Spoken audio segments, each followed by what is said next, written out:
my top 3. Let me check. I went R8, Genji. And last team I said Cryptics as a surprise pick, but clearly that's not working out great. So yeah, not a good time. YG when? Yangon are not playing in PMGC. They're not here. Unfortunately, Yangon are out. We have previous players that were playing with Yangon before, well, with Genesis back then, and that was Itchy and West Carry. But otherwise, that's it. But we still got some really good players. Like, I saw them play during PMCL, sorry. And they were actually quite impressive. Is that going to transition well into, you know, PMGC? It's not going to be easy, but hey, Yangon did it. Why couldn't Burmese Ghouls? Wait, Yangon didn't split, did they? No. They just didn't qualify. Okay. Unless they did recently. Yeah. Oh, okay. Yeah. Yo, what's up, Leo? How's it going, man? Free Duolingo be like for real, bro. Okay, I got the screenshot. I'm put a potato over your head so it doesn't actually you can't see yourself. Oh, that's evil.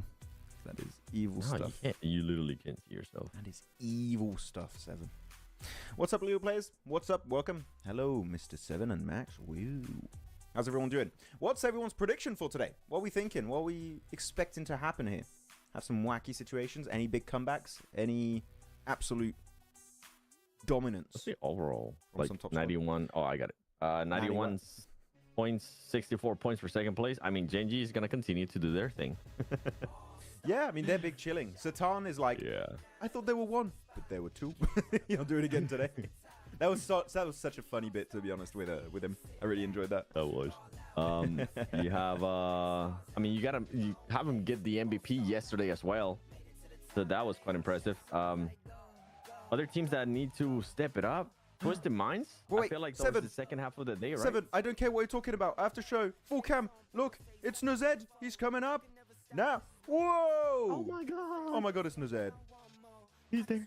He's smiling. Hey, he's like, yo, they got really close. Hey. Here we go. Planes coming up. It's the show match.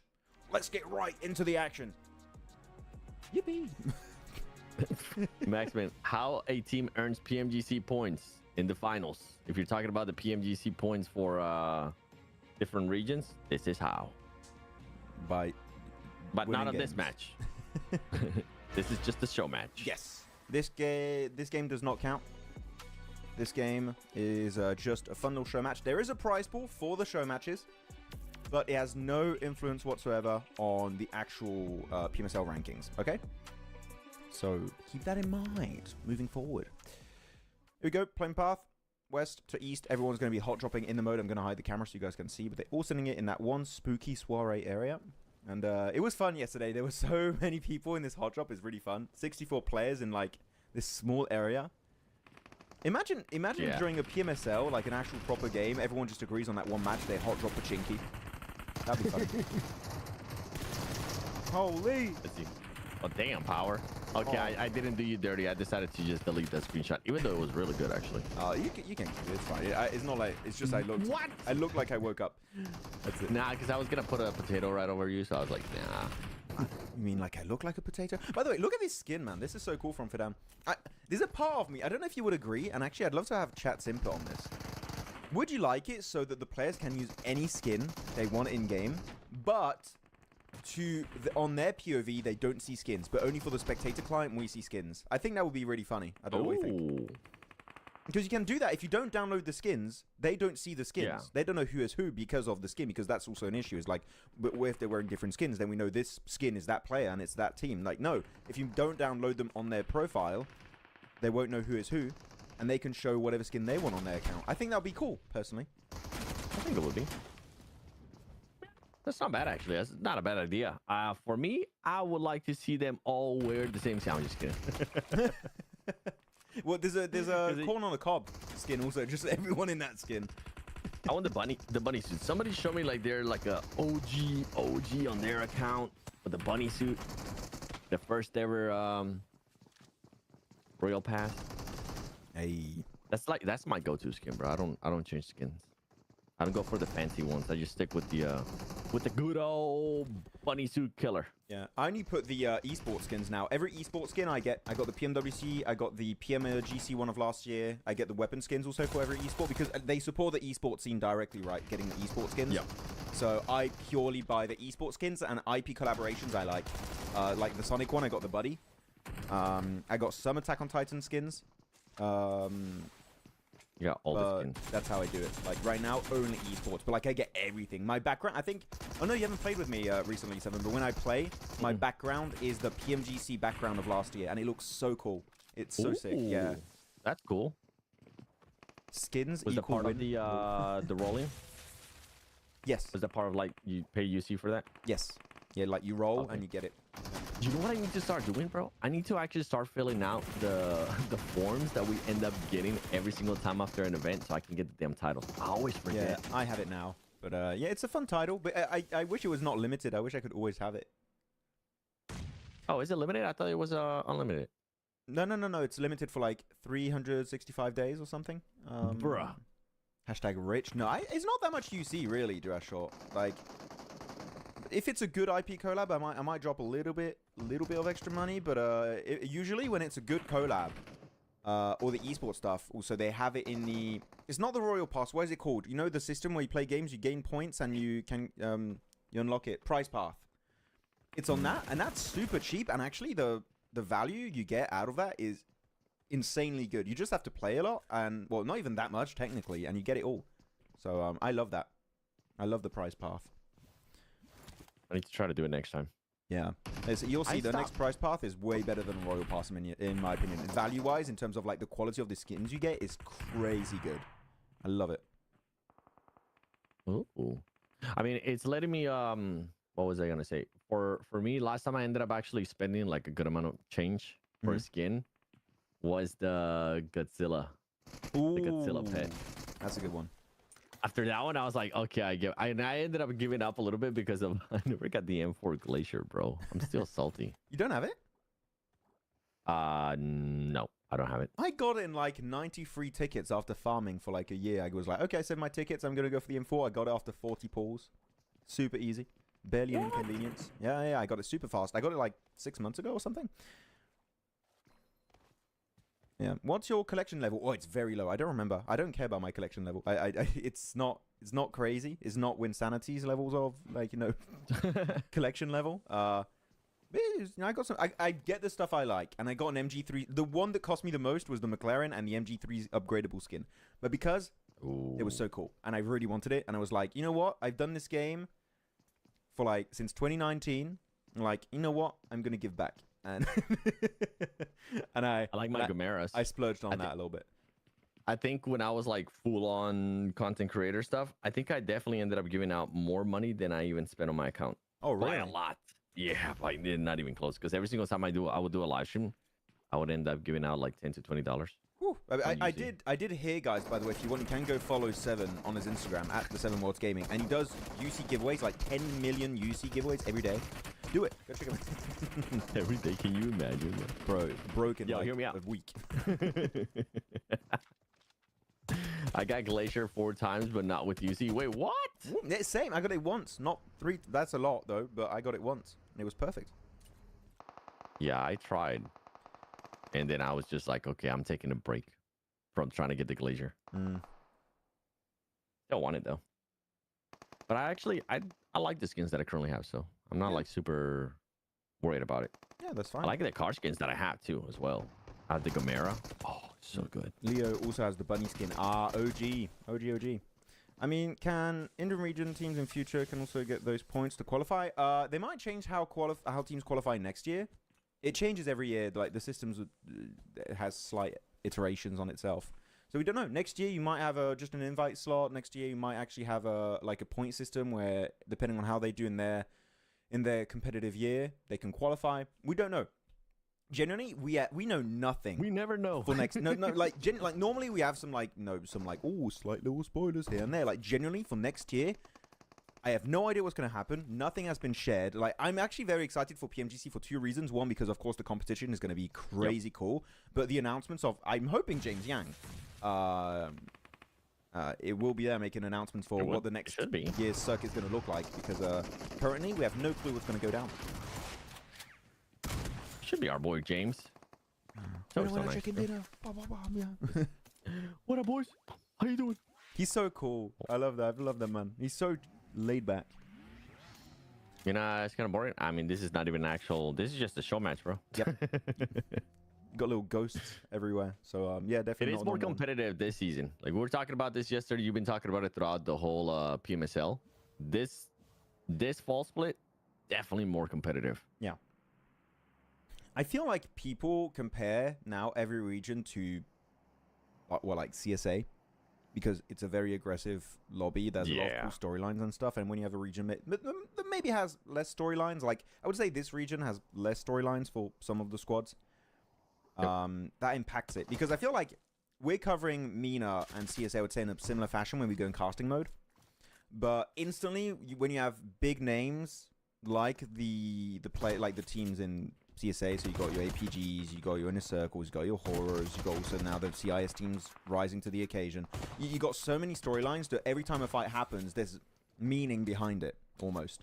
So you can add extra weight to that fight purely through storylines, not just through gameplay. Whereas when you go in a region like in MENA, you still have really cool storylines at the top, like you're looking at your Gen Gs, your Geek within the Z and stuff, but you can't add that bit of oomph of like, you know, oh, the rivalry, bow, bow, bow, like this team winning 3 times in a row. MENA, you don't have that for a lot of the teams. So I feel like that's the reason why some people say it's like, it's less entertaining. But I feel like the gameplay, as you already said, Seven, is still really, really solid, if not better than what we've seen in the last 3 PMSL seasons for this region. I agree with you. I think one thing that would actually change that and goes along with what you're saying is if we had a MENA team perform well in a global event. Yes. I think that would then be like, okay, maybe we do need to start paying a little bit more attention to this MENA region and see how these players end up performing. And just kind of like with Americas, for the longest time, I mean, Americas is Americas, but like it was North America, and then everybody was cutting out Brazil, and then Brazil was able to step it up in a big way, right? And then we saw how that kind of turned into just a global aspect. A lot of other people just started focusing a little bit more on Brazil and following those storylines, following the progression throughout the year too. So yeah, if we had a team perform well from MENA in globals, it would definitely change. Yeah, I mean, what we had everything Falcons, that we're talking about. But now they're not even MENA, right? Correct. Like I mean, talk about MENA so much. If they were still in MENA, Falcons, like we would talk a lot about them in these matches if they started popping off or having an upset. They would be mentioned a ton. I love this mode just for the fact that when you get knocked and you have a ghost, it like changes your voice. It makes your voice super high pitched. Have you seen that, Seven? Or the what? Like in this mode, so you get knocked and it's like, oh hello. Wait, oh no, wait. Oh, yeah, your voice goes like that. Like, oh quick, res me now. You know, when I first played it, I thought it was my mic messing up. I thought it was my game messing up. Me too. And I was like, and they told me, oh, it's normal. Oh no, he drops down. Lol icons. I was even telling my teammates, I was like, bro, why is your guys' mic being weird? And then they ended up telling me, and I was like, oh no. Actually, none of us realized what was going on until after we ended up dying a couple times. So like, okay, that's what's happening. Oh, it's a thing. But I really enjoy it. It's genuinely such a fun feature. I hope they do more stuff like that in the future, because it's entertaining. You don't see that in a lot of games, like changing your voice, adding a filter on top when something specific happens. Yep. That was a fun bit.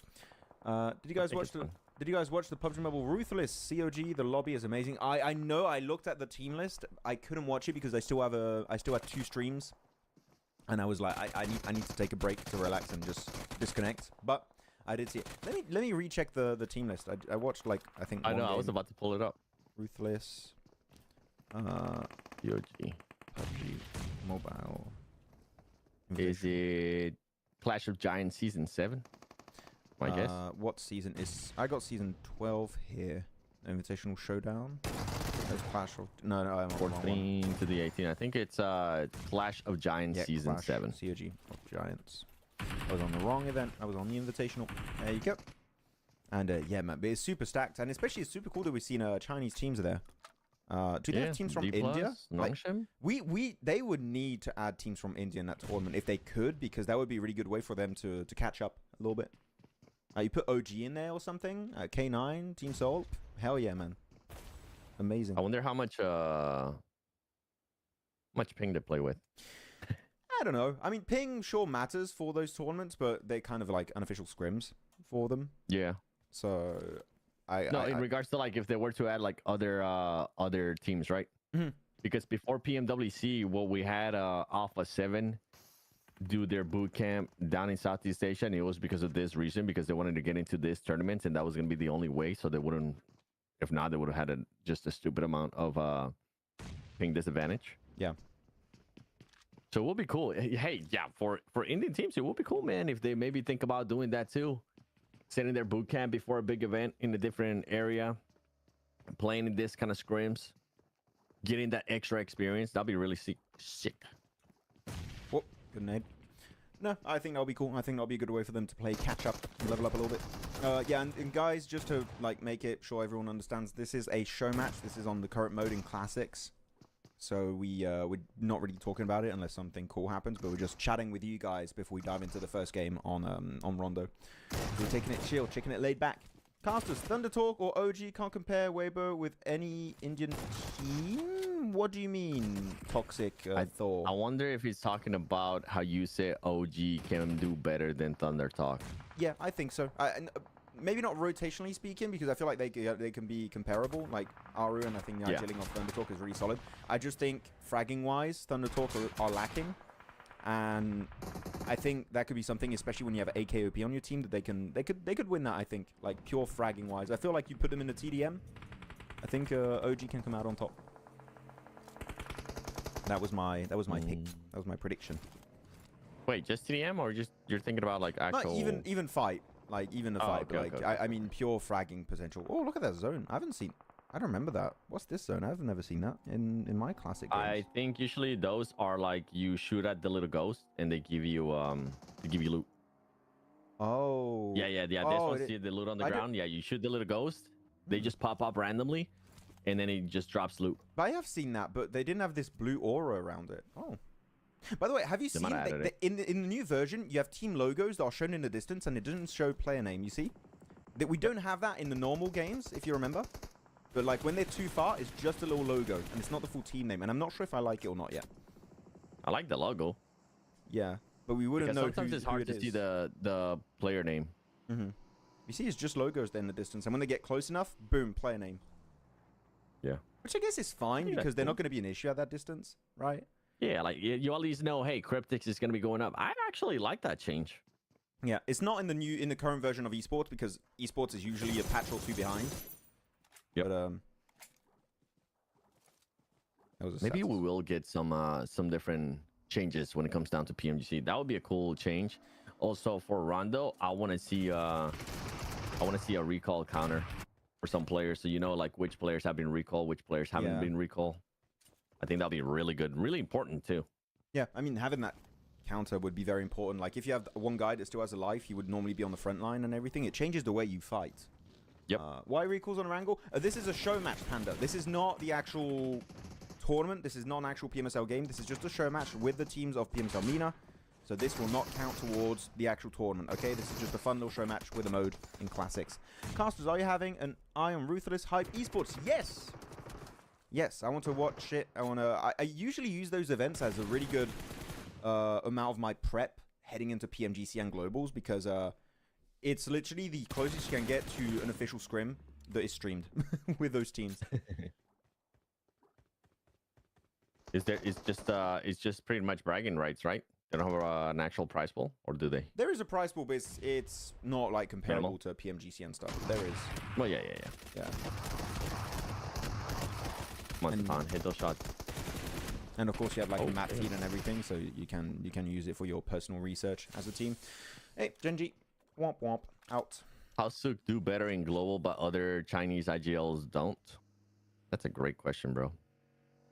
I think more global experience, more confidence. Like Sook played globally. Of course, you got Order, and they know how to transition from playing in PL into global. I think that a lot of the teams like Thunder Talk are just like, okay, we pop off in PL. We're just going to play our game. They don't adapt. They don't change. Yeah. But I feel like you need to adapt to play globally out of PL because it's such a secluded region that what works in China will not work in global. I can tell you that much. That's the issue in my mind, I would say. Definitely. Yeah. Yeah, do a short. Any predictions? For what? For PMGC, for PMSL MENA, for PMSL EU. There's a lot of stuff going on still, bro. For CSA, I know who's qualifying from CSA. If you guys want, I can give you a prediction for that. I know who's not qualifying from CSA. No horror on Skyfall. Wait, what? Did you see? Wait, what? Can I replay that? Wait. Yeah. Am I crazy? Wait. Oh, he's got the balloon. Wait, did he get out? Oh, I was Oh, like, hold on. wait a Let's see, minute. let's see, What let's was that? Jumps out, balloon. Okay, that makes sense. I was like, what happened?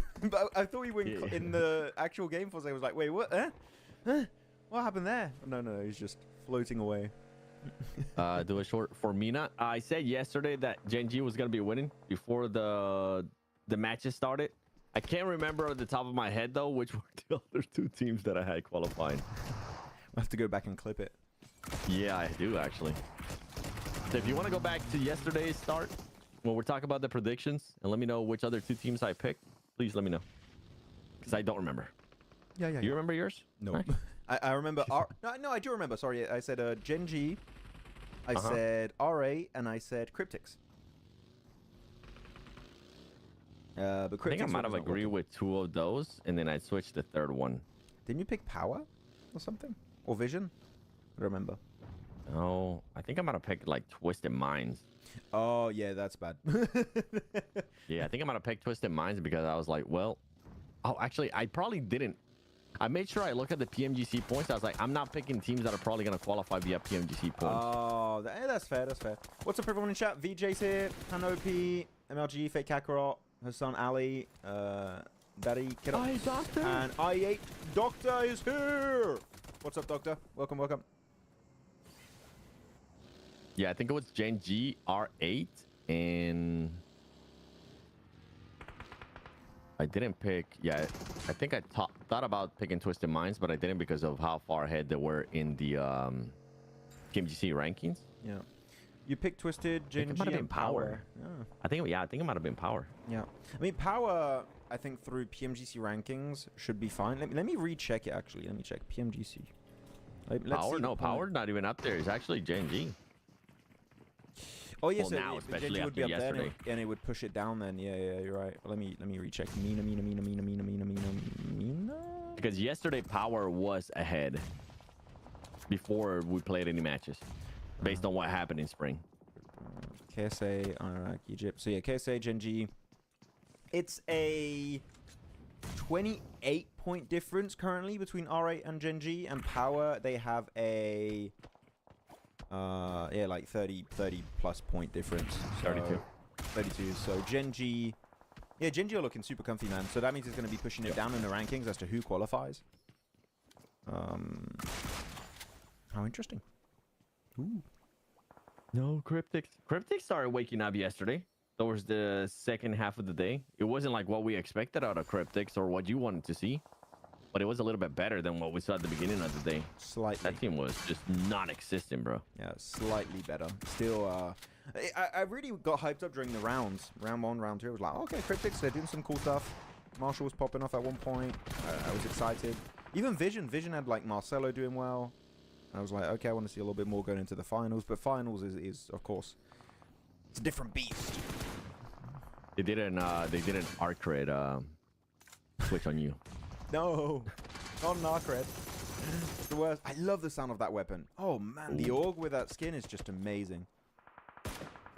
Like the sound of money, Max. Yeah, it sounds like you're throwing coins in their faces. Coin to the face. Money to the face. Sounds like you just hit the jackpot. MVP El Hadje. I mean, Satan was MVP day 1. It was close with a RA and a few other players. MVP still, I couldn't tell. Actually, what would be your prediction for MVP as a player? Here, 7. Anyway, also in chat, feel free to make your prediction for tournament MVP. No, not tournament, sorry, finals MVP. But who do you guys think is going to be here? Yeah, for MENA. With the way Satan's playing, and I don't see Gen G slowing down, I think it might be Satan. Or what was the second player from Gen Yi yesterday? Was another one? yet again. We also had some really good stuff from R8. Amori, Ida popping off. Ooh, sick nade, Nazed. That was literally perfect. Holy. Yusef? Oh, yeah. There's Yusef also popping Let me off. see. I'm trying to see if I can pull up the stream and look at the what were the top 5 players yesterday. Sure. Al-Hajj, like top of CSA. Ooh, I would disagree on that one. I would disagree. They don't play the same way. Yeah. Al-Hajj, more CQC mid-range. Of course, he has some good long-range spray, but like top excels at long range. Oh, the mortar, yes! Use it, Ado. Oh, not good. A little bit further. The car's going to explode. Come on, go get him. Go get him. Oh, man, mortar in esports would be so fun if they fix the aiming feature for esports. Wait, does he have an IED? Hmm? I'm trying to figure out how he's still alive. He's missing. He's not hitting the shots. with The mortar. No. It was just him still alive. All his teammates were dead. I don't know. Oh, because he was a ghost Yeah, after he died? Is that what we're talking about? Oh. Yeah. No. He was like crawling. Oh. He was knocked. Oh, That was maybe so weird. Maybe a recall. I don't know. Yeah, but who would recall him? emergency revive. The Revadon. Is there an IED in this mode? I can't remember. Yeah, Actually, you can get I think there. Oh, that might have been it. self-revive. Genji with again the is my self-res. pick for MVP. Yeah, but who from Genji VJ? Who? Oh, again. Sorry, player. That baited me. You mean the player called again? Okay, that makes more sense. That confused me. Okay, I almost have it. Okay, there you go. Dami from Genji. They were really close. Dami actually had more eliminations than Satan yesterday. He just had fewer damage and fewer average survival time by like a minute. So that could be it, Max. That could be it. Read my question above. What's your question, Doctor? I don't see a question. Except the great Max. How about you? And I'm doing good. I'm doing great. I don't see a question. Maybe it got banned. I'm playing with my cardboard DBS Ida? right now. You're good. Ida actually ended up getting the most Dylans yesterday. So that's not a bad pick. Like Shape. By the way, shout out to GK. Wait, didn't they win this yesterday? Did they? Maybe. No, they didn't. I saw the solo player there. And I thought it was him, but it wasn't. Nazed. He will love Nazed. Who doesn't like Nazed in the chat? Who doesn't like Nazed in the chat? Tell me so I can ban you. I mean, so we can know who's doing what. Give 2/3 self-revive kits to Doc and leave him alone. Oh my gosh, dude. Guaranteed MVP right there. You find it, instantly give it to Doc. I mean, actually, genuinely good strat if they add it to esport, but I would be surprised if that happens. Wamp, wamp. But yeah, Ida's not a bad pick. Who do you have, Max, for MVP? Ooh. Some great options, actually. Yeah, there's a lot of good picks. I can tell you like the rankings from yesterday. It was Satan, 13 Ilms, Dami, 14, Ida, 15, Yusuf, 12, and Icons, 12. I believe in Al-Hajj. I'll go Al-Hajj. I believed in him in spring. It worked out. So I believe in him for the full season. He's my pick. The comeback? Yes, the power comeback. What power comeback? He wasn't maybe, even but top like 5 yesterday. Al-Hajj. No, don't trust. Trust, Seven. Trust? All right, cool. Trust the process. I asked if GK can win this PMSL. I don't know about winning. I feel like there's still some things that are a little bit inconsistent from GK. They're definitely playing better in the finals compared to the rounds. Like rounds, especially when they only had 3 players initially, it was tough. And I think Nozed, maybe he was adapting to the team. He was going... Actually, on the first few matches, even yesterday, Nozed was going out early a lot. If they can keep Nozed alive a little bit more and allow him to be set up more in these fights, late game, mid game, even just mid game, late game, Yep.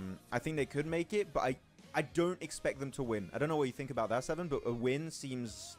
It wouldn't be my pick for GK. I would say top 3, top 5, around there. I'm making it to PMGC. That would be my pick. I think top 3 seems reasonable. Yeah. Especially with the way that they were playing yesterday. And especially with the way that Nerced kept himself alive towards the end of the day yesterday. Because remember, at the beginning of the day, he kept dying a lot. and I think they ended up readjusting to that. He started getting eliminations, getting a little bit more comfortable there on day one. So yeah, I think I'm with you. I don't think I mean, I have my pick set for who's going to be winning. I think top three is not far reach for that squad. I think so. I would agree. Like, it would be funny though if they do end up winning it. It's like Nozed, I'll change region. I'll become one of the best players, you know, in that region. Easy dub, easy dub. Nozed on top. Let's go. It's happened in the past. This is a great question, by the way. I see so many Indians spamming. By the way, it's my docs. I see so many Indians spamming that OG will come top 3 in Gauntlet. What do you think? No. Yeah, I don't think so via Gauntlet.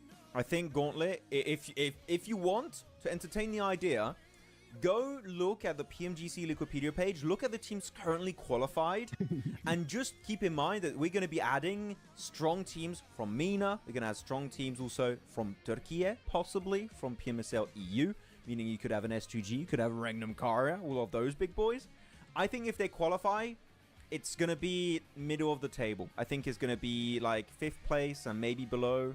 But I would say it's possible. I feel like a lot of people are like, no way, OG's going to qualify to PMGC finals. They're going to be at the bottom and just get eliminated. I genuinely think top 7, there's a decent likelihood they can make it 7. I don't know how like positive you're feeling about it, but I feel like there's an opportunity for sure. Top 7. So you think they'll be able to make it not top 3, right? Because that was the question. Not top 3, but top 7, yes. Yes, around there. I feel like it's doable. It's achievable. You get decent circles, and we know that if they get decent circles, they tend to rotate really well into those positions. The main thing that's going to be an issue for them is going to be fragging power. Do they have what it takes? Again, AKOP is a great one, but on a global lobby like that, it's going to be tough, man. It's going to be tough. We have the Spooky Soiree leaderboards, by the way. Let's check it out if you guys are curious. Hey. Yeah, I think if they qualify, you would say like 7th place, like the last place, possibly. Yeah, maybe 6th, maybe 5th, if like depending on how good a few days they have. I would say around there. Yep. Yeah, I think if they qualify, it would be barely qualifying if we're talking about Gauntlet. I honestly think if they were to qualify, they might have a better chance at qualifying via group stage. Yeah. Just because I believe on the IGL, I believe that he will be able to make the readjustments going into group stage and make the switches and allow the squad to actually qualify top 3 of their group. Even though it might seem impossible with the way that they've been able to do certain things, it's possible. I think they'll put up a better performance than what AXTMG did. Oh, definitely. I feel like they're gonna.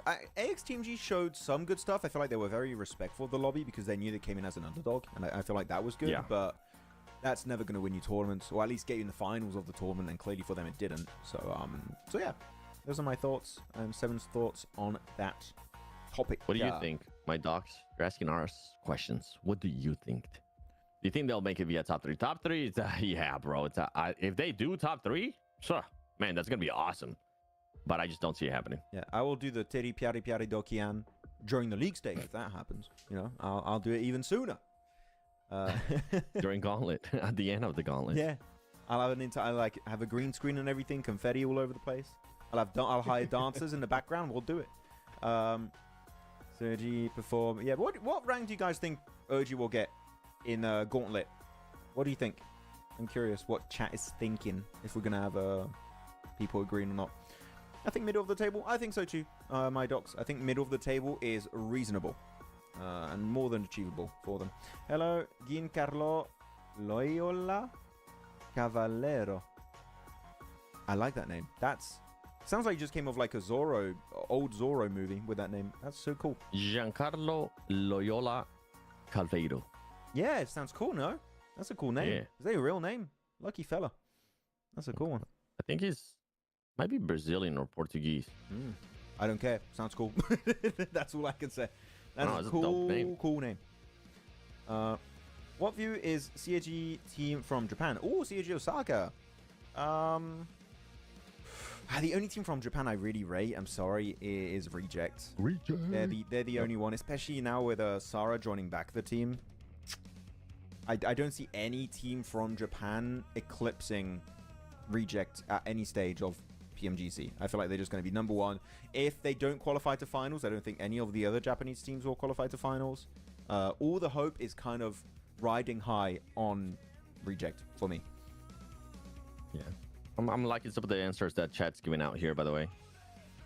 You guys are even giving us ranges 6 to 10. If we're going by ranges, like realistically for me, their range is might sound funny, 7-11. 7th place through 11th place. 6-7? No. If they play their natural game, means consistent gameplay, they will be in the top 5. Yeah, but the thing is that you have seen them only play in India. There's been a lot of teams in the past that they perform really well in their region, and then when they go to global, they don't end up performing as well, even if that's their consistent form too. And I'm talking about top teams too. So like, you remember AXTMG, looking back at, when I was doing my research, looking back at their gameplay, they were like very, very aggressive. Like, they were genuinely was like, oh wow, this team actually kind of popping off. And then they came over to PMWC, one of the most passive, if not the single most passive team in the lobby, which again makes sense because they're like, I think they know they weren't in control at that point. They were like, we're just going to get absolutely rocked, so we have to take it slow.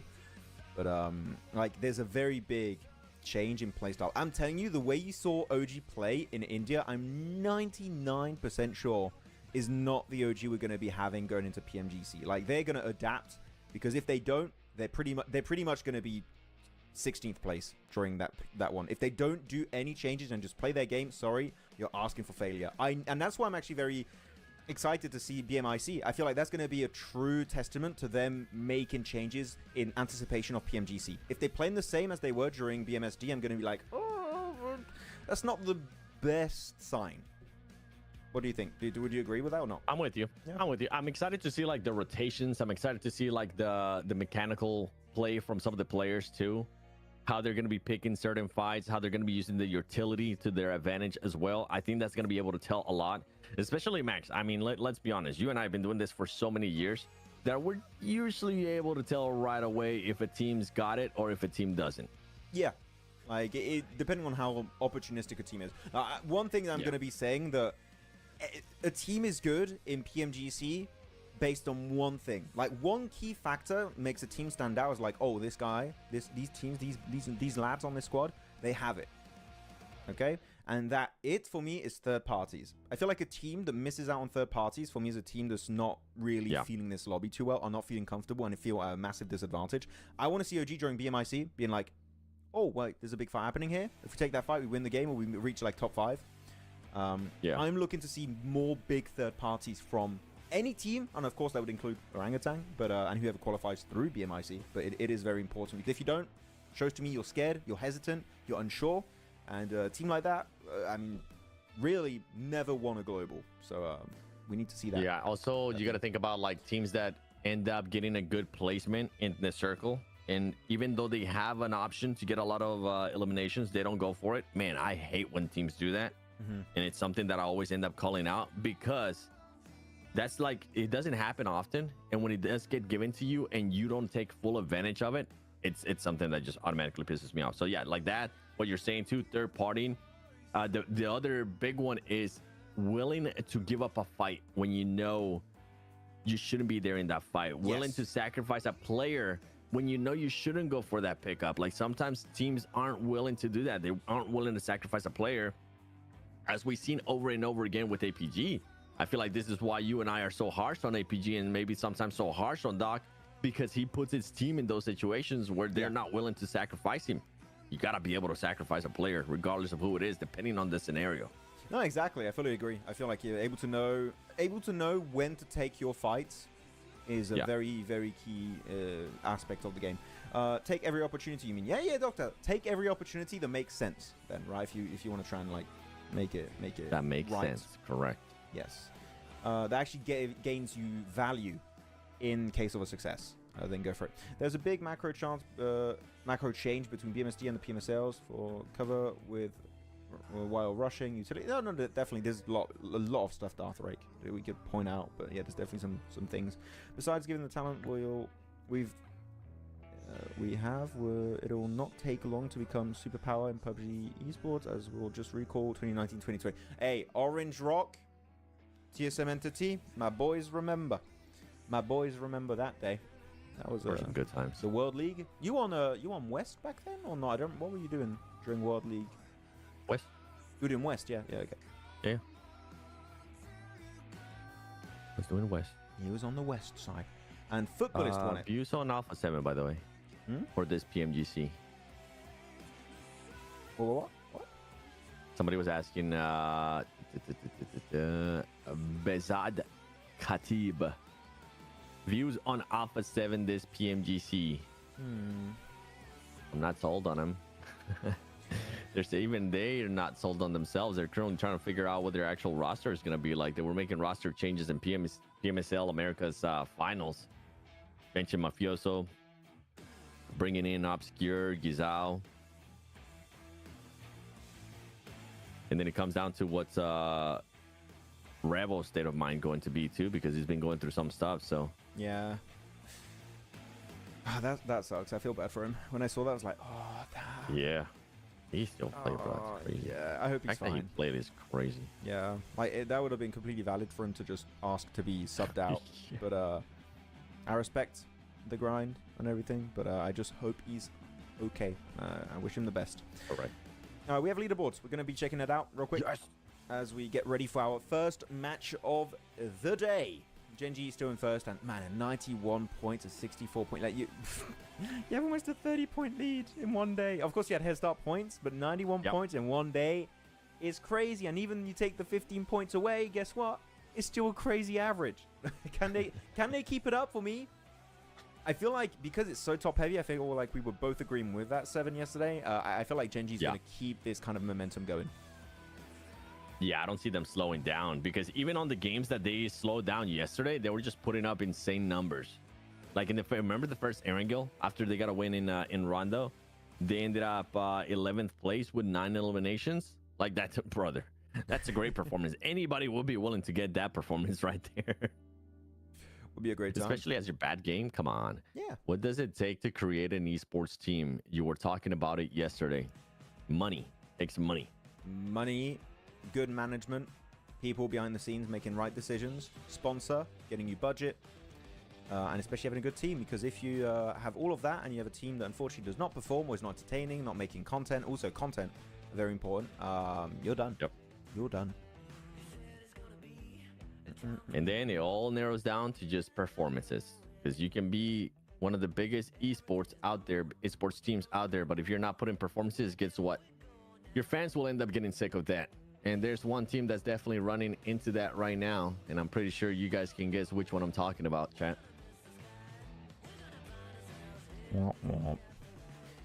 Yep. Maxman, your favorite 3 teams right now from all the globe. Hey, you know what? Let's do that game with chat while we wait for the game to start. What's everyone's top 3 favorite team, in order or not in order, doesn't matter, in the world currently? 7's gonna have a A7 for sure. Alpha 7. Yeah. I actually don't. Oh, not in your top 3? I'm telling you, this year I usually have my top 3. I don't know who are my top 3. I have a top 3. I have APG. Okay. And again, that's like keeping in mind the dock still has a lot of improvements to make. Well, one main improvement to make, but still APG. Weibo currently is going to be in my top 3. But the final one. Ooh, final one's a bit rough. I'm not sure. Final one. Regnum Kara. Oh. I forgot about Regnum Kara for a second. Yeah, Regnum, WBG, APG. That's my big 3 right now. Yeah, that's a solid one too. I got Regnum on mine. I think I actually got Regnum over Alpha 7. WBG because of the way that they were able to bounce back. Yeah, in second place though. The same ones though. You put them in your second, right? What? Are we giving out order? No, because it took second place curse. It's just that was a joke. Oh well. Not funny, clearly. Okay, I failed. It's fine. Poor Sook, man. Even in the rankings, he's second. Never escape. So I got Regnum, Weibo, and I'll be a bit biased. I got Wolves in there. I'm excited to see what kind of potential that team can actually put up. Okay. They were surprisingly good with Igor. That addition to the team made such a big difference. And then they ended up benching Juancho, Juancho. but it ended up being the right decision too. It seems like everyone is kind of on the same line as me with a WBG APG. Some people still say an Alpha 7, but I do think Regnum is like the right one, especially with APGs out there. Like I'm just not picking APG because now we will literally have the exact same damn order. Yeah. Someone saying godlike 3 times. Fair enough. I respect it. Oh, hey. No, I said this many times. That's that team I was talking about earlier. Which team? Teams that we were talking. Yeah. Oh, sorry. Anyways. Fair enough. No, but I said this many times, but I really like the PUBG Mobile esport community because even when their team is having a bad time, they're very, very supportive of their players and their teams. Yep. I generally think that's one of the few esports that have that. Because you have some esports where they're supporting a team, they suck, and they just like instantly turn their backs on them and just change team. But like, no, I'm a big horror fan. I'm an Inner Circle fan. APG, all the guys, like they get the support non-stop, and I genuinely love that. I hope it continues. Yeah. I Batman with the big question there. Ooh. Not reading that one aloud, brother. I think everybody knows how it stands right now at the moment in PUBG Mobile Esports. There's only one clear winner between that versus, so it's for India to prove themselves. It could change. It could change in PMGC. That's the beautiful thing about PMGC. We're gonna get a lot of questions answered. Yeah, there's gonna be an opportunity for India to prove themselves and show what level they're at after missing out on globals for a few years now, going to PMGC. That's gonna be their objective. Dorian been doing great in Wolves. Dorian is so good, man. I love Dorian when he was playing in the old PMPLs in EU. And you know what? It felt so weird to me to see Dorian play in NA. I'm like, this feels like some weird sci-fi movie stuff happening. Like, what is going on? But it clearly worked out, and he synergizes with our man Coops very well. So yeah, hopefully he keeps going that way. Just like the reason why I put Wolves in there is because of the potential for that squad. If Coops is actually playing and he doesn't fall asleep at PMGC, that's already a good team, right? And then you have Igor, which Igor was actually able to outperform Coops. I think it was phase 1, if I'm not mistaken. At least the first couple of days, he was able to outperform him. And then you have now Baton and Doran being able to put up good performances when you need them too. So they have that possibility. Like, the potential for that squad is pretty high. And that's why I'm picking them. And I'm not picking Alpha 7 because I'm still trying to figure out what kind of roster they're going to be showing whenever we actually go towards PMGC. I always feel like you guys both like Inner Circle, especially Falik. Yes, Abdullah, because he's a super chill guy. He's got really sick gameplay. And I still believe he's the best Pakistani player of all time. I think that he kind of beats a lot of the previous players before him. So... easily. He's just a mix of great things that we love in an esports player. He's fun to having content too, which is also fun. He's a great online personality. He's just a cutie. Look at his face. He's come on. Hey, how can you not like that guy, Falik? Come on. He's adorable. He's a little silent killer as well. He is. He looks so nice, but in the game, it's just a menace, dude. I mean, he put up a great performance on the final day. And I know that a lot of people were saying that he was sick the first 2 days. I'm not taking any of that into consideration. I'm just talking about just the performance itself, chat. On the final day, we saw the Falik that we were expecting. Yep, for sure. He stepped up. He was like, okay, guys, the Inner Circle prank, it's over. Let's not try harding again. Oh, God. People are going to say Inner Circle prank. That's funny. Here we go. Match number 1 of our second day here for the PMSL MENA Fall 2025 Grand Finals. Playing path from Kungjia over to Fengtu. And we'll see how things are going to go down. Though hot drops, of course, they make sense for them to happen. These are smart hot drops. I'm seeing Vicious, KR making it their way over to Hime Town. Not sure if that's going to be actually committed to, though, by Vicious. And put it to Karakin? No. It's not Karakin. Who said Karakin right now? Oh, Niptura, I asked Niptura if you could change any map to make it good for esports, which one would it be? And she said Karakin. I was losing it for like 10 minutes. I was like, there's no way you said Karakin. A great pick. What? The amount of feeder teams in PMSL Americas were... I'm trolling. Okay. The amount of feeder teams in PMSL Americas were a little too many. In PMGC, there won't be. That's why I think Wolves might not be able to adapt. The thing with that is that Dark Drake, if you go back to phase 1, Wolves kept taking the fight with Alpha 7. So it's not like they were going up against a feeder team. And they kept actually winning that engagement over and over again. I think especially for phase 1, they won every single engagement there with Alpha 7. Yeah. On phase 2, then we saw a little bit different of that fight. So there were, yes, you're absolutely correct. There is feeder teams in every region. Yes. And the way that they were able to perform, I'm still hopeful. Like at the potential, I'm picking them because of the potential that that team has. Hopefully that answers your question. She even agreed for Nusa. Would you believe it? I know, right, Danny? How Neptura, she's all over the place. Here you go. Wait, Fight gonna be up in Yulin. Yulin is such a big popular area when it comes to hot drops. It seems on these early fights. We had it so many times in CSA, right? 7. We had it with a APG in a circle at the end, also looking for a piece of it, and you had also brute force fighting for it at one point. It was all over the place. And here's going to be power and 7C. Even then, something that we've noticed yesterday, too, is how passive this region just tends to be, even in this situation. Look at the recall, by the way. Shout out to that production. I'm loving that alert right there of just letting us know that the recall is happening. Yeah, I had a chat with Ayub, which, if you guys don't know, Ayub is an amazing guy working behind the scenes for the PUBG Mobile eSport team, and he asked me, did you guys like it? And I said, this is amazing. We can actually see the players get recalled. This is genuinely so sick. I wish we could see how many players were getting recalled. That's my feedback, Ayub, if you're watching. Showing if it's a 1-player recall, a 2-player recall, a 3-player recall. That would be the slight extra improvement. But anyways, now knowing that they do go for the recalls is generally a game changer, because it's going to be so much easier for us and the audience to know who's getting brought back. I would even have it move a little bit higher, too, so it doesn't end up blocking too much of the way. Because if it was to pop up right now, it would be blocking the power player. That'll be my slight feedback to that. It is nice that it's quick. I think it's like about 2 seconds. There you go. Recall, but done. And 7C are still fighting here, so you know they're going to get another recall eventually, and even power as they're clashing. And the recall is only available up until stage 4, so you won't really run into dealing with oh, now we're talking production, Max. You won't really have to deal with the overlay for the top 4 teams at the top. Like, that's not even a worry. So that's why I was thinking, like, you maybe move it a little bit higher, the recall thing. Yeah, you could. Will you be official English caster or PMGC, or also not willing to do Hindi don't know about Hindi casting. Maybe. And English, will I be there? Maybe. That's my answer. That's all you're gonna get.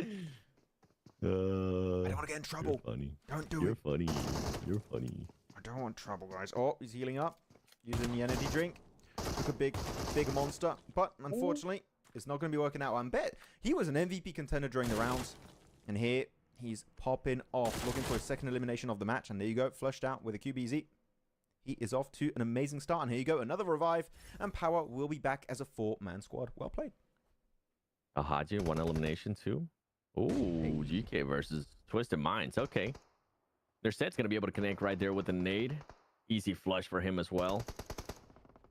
Honestly, I'm hoping we start seeing these teams be a little bit more aggressive, especially in the first 4 stages of Rondo with that recall option available. Like, this is when you have to try to go for those ilms, those 31 splits, those 2-2 splits, whatever ends up working out for you. Just go for it. Is Mafioso still playing with Alpha 7, right? Yes, Mafioso's still playing with Alpha 7. We just don't know if he's going to be part of the main roster or if he's going to be a bench player going into PMGC, because on finals, he was benched. So, which is insane, because that man has been able to put up performances. Sadly for him, he's just a bit inconsistent. Oh, Nuzed again. Oh, Nuzed is popping off right now. Oh, these opening nades are so good. Okay, Lord. Now, be careful. Don't give him solos. He's going to flush it out. Oh, almost able to tank that bullet. He's buying so... Oh, my goodness, Lord. What are you doing? There's no way the 1v3 versus Geeke in this building. Spamming through the window, around the bus, looking for the back shot. Not able to secure it just yet. Oh, my God. It's so close. One more bullet, but he misses it. The 1v3 will not go the entire way, but Nuzed still took a severe beating. Lord, so close, yet so far. Nurced making, Lore making us hopeful right there. Maybe. As Nurced and Kevin are the ones that end up shutting him down. I was hopeful, not gonna lie. I'm sorry, Nurced. I'm sorry, GK fans, but I was kind of hoping Lore would clutch it up right there. That would have been a hell of a clip. Yeah. By the way, I was going to say Twisted Minds was struggling to go for the recall because they had their recall tower inside of a blue zone. Not a blue zone, sorry, a EMP zone. EMP. So it deactivates, by the way. If you guys don't know, it deactivates the recall towers normally. So if it's in there, it might delay you a little bit. That would be unfortunate. Like, you're just before they get deactivated, you're trying to res, and boom, EMP's on. Like, you just can't. The EMP zone just destroys you. I have an interesting question. Who's your favorite casting duo? Blank and John? Yeah, Blank and John. Oh, yeah, Blank and John. Actually, no, I disagree. Sorry. Blank and John sounds wrong. It's John and Blank. Yeah, there you Saying go. Blank and John feels so weird to me. John and Blank is the order. You have to say it in that order. It's off otherwise. John and Blank? Yeah. Yeah, John and Blank. Blank and John. Favorite analyst duo, guys. Who's your favorite analyst duo? I'm not. Hey, with that question, I'm just gonna add the piece of information that myself and Seven are mods here. So, be careful. Be careful. Be careful. Don't be too biased, Chad. Don't be too biased. Here you go. There's gonna be a central EMP zone here, right onto stadium. Ooh, on Cryptix too. Were you following BMSD and recall names that were shown? How did you miss that? I wasn't watching it all the time, brother. I would just go back and watch certain things. Yeah. Also, it's a different thing that when I'm doing production or when we're like focusing on production than when we're focusing on gameplay. You don't really focus on that stuff when you're watching just gameplay. Yeah. Oh, here you go. Twisted Minds, another fight. If they take some more casualties here, I think they're going to struggle getting the 4 players back up. This is a wonder. We talked about it. It would be lovely to see how many recalls left you have on a specific player. To see exactly, like, if Freak goes out, is he out of this game, you know? That'll be cool. But yeah, 7C. 4 eliminations here. Like, they're on an absolute rampage so far in this Rondo game. They got a fight earlier versus Power and Yulin. Now going for this fight in the open versus Twisted Minds. 7C, they mean business. They mean business. They want to get all those eliminations. I mean, we said it yesterday. You got to take advantage of this Rondo. You got to be able to just close the gap there towards the top 3 teams or towards top 1. And then might as well use Rondo because you have that recall option, be a little bit more aggressive. Obviously, don't fully commit all your players, but it is what it is. My favorite are the 7WG Neptura. Okay. Analyst is Blank. After this, Blank has always been one of my favorite casters because of the breakdowns he does during the match. And it's always something I always give him props for, too. Yeah. My doc said 7 on Neptura, so he's banned. Wait, give me a second. Let me wait. Bonk. No, I'm joking. I'm not gonna do it. I'm memeing. No, it's cool. Like you definitely like. I know that was maybe a weird question because like I know we're analysts and stuff, but or what? I feel like it's fine for you guys to like no, all the talent team for different reasons. Everyone's different. Everyone brings something new to the table. Trolling your ass, by the way. Oh, my bad. I hope you know that. Still need to learn a lot. Maybe 7 can help him. Yeah, I hope you know that the chat's trolling right now. You shouldn't take anything that they say serious, but okay. Okay, you're all banned. You're all banned, chat. I hate you all. You're horrible. You're horrible. Well, you're my favorite analyst, Max. So. Well, 7. You know this. I'm also my favorite analyst. Thank you. Nah, you know I love working with you, 7. We have a good time, and we laugh way too much on shows. Maybe too. It might get us in trouble when we laugh too much. My camera's not the one that was frozen at the beginning. Oh my god! I'm gonna be so careful moving forward. That is a one-time. Shirtless, brother. You can be shirtless. Hey, you'll see on my 6-pack. You know, here we go. Vision, Vault, gonna be moving forward. Recall tower still activated. Not sure if they can actually bring back Never Alone, but I feel like yeah, he's gonna give it a shot. There you go. Smoke up the recall tower. And he's going to move it forward. Actually, he's playing it super safe. 3 smokes to make sure he doesn't get shot up. Okay, I mean, he really wants his teammate back. Yeah, he's like, I do not want to die here. Please. Can confirm, chat. Maxman does have a 6-pack. Yes. Yes. Oh, Ben and Jerry any pints. Interesting Rondo end zones yet? Not super crazy stuff, but out in the open, you'll see a lot of the bunker drops. Don't call it that. Don't call it the game literally called production called it that, Max. I don't like the name bunker drops. That's exactly what they called it. Safety triangles. The safety triangles. We call it the safety triangles here. Me and the homies, we call it safety triangles. It's Friday, right? Today's Friday? Yes. Okay, that's why chat's feeling spicy today with some of the comments. Oh my god. What are you guys up to in the chat? The forehead seems more plausible. Oh my god, Darth Vader! You guys are evil today. What's happened to chat? You guys were so nice. Is it because when you have 2 more days of watch parties, you're just getting all the mean comments out, so tomorrow you're nice before you wrap it up for this season? Is that what you guys are doing? Unbelievable. They're gonna miss us. They know that during PMGC we won't be able to read chat as much. Oh, I'll Actually, read it. we'll still try, Yeah. but we just won't be able to be talking to you guys like how we are right now. But we'll definitely give you guys shout outs. We always try to give you guys shout outs. Yeah. If you guys say something interesting, we might bring it up. So make sure to be in the chat, spamming comments, and making the mods angry. That's the best thing to do. Circle, hard west, away from stadium. So not going to be great for Cryptics here. They're going to have to go for a little bit of a transition. Actually, Raad going to be taking the casualty and Nosa. And that should be pretty much the flush coming through. Just one more bullet, and there you go, confirmed. Vicious up to their first elimination for Reb. And I want to see MD7 do even more, actually, today. If I want to be completely honest with them, MD7, that guy, I think he has true potential, and I want to see him just absolutely shredding it here in the finals. I think so too. Yesterday he was in situations where he was the last one standing, but just weren't able to confirm that into even more points for the squad. Hopefully today that's not going to be the case in regards to he won't be the only one standing, the last one, but he will be able to confirm some eliminations for the squad. What do you think? What do you guys think of Inner Circle and PMGC? Will they make it to the finals? Yes. If they don't make it, that's a big upset. Yeah. Like, you can't literally be the first Pakistani team to go to a global finals in PMWC and then just not do it the season after. Like, we need them to do it. And hopefully they learned also from their PMSL issues this season during the first 2 days of finals. Or Volt here. Oh, he's just going to wait for them to go for the recall. And he's going to get... Volt. He can get 1v3 here. He's waiting with the nade. He's not moving an inch. Do you think they know? This is perfect strat. Camping recall towers is literally OP. Oh, the nade coming out. They're being careful. Oh, you can see it. Run. Yeah, run. Maybe they saw the vehicle blown up right there. Oh, wait. Now it's backfire. Now it's not good. Switch it. Or you nading the tower. No. And he's getting angled too. You got Chapel. Oh, that's huge though. You're going to get peeked around the corner. Yeah, he's done. Oh, that's such an unfortunate time to go for the first aid. This is literally, I'm not joking, if you guys have played Rondo a fair amount, this is the worst recall tower in the entire map because it's literally an island.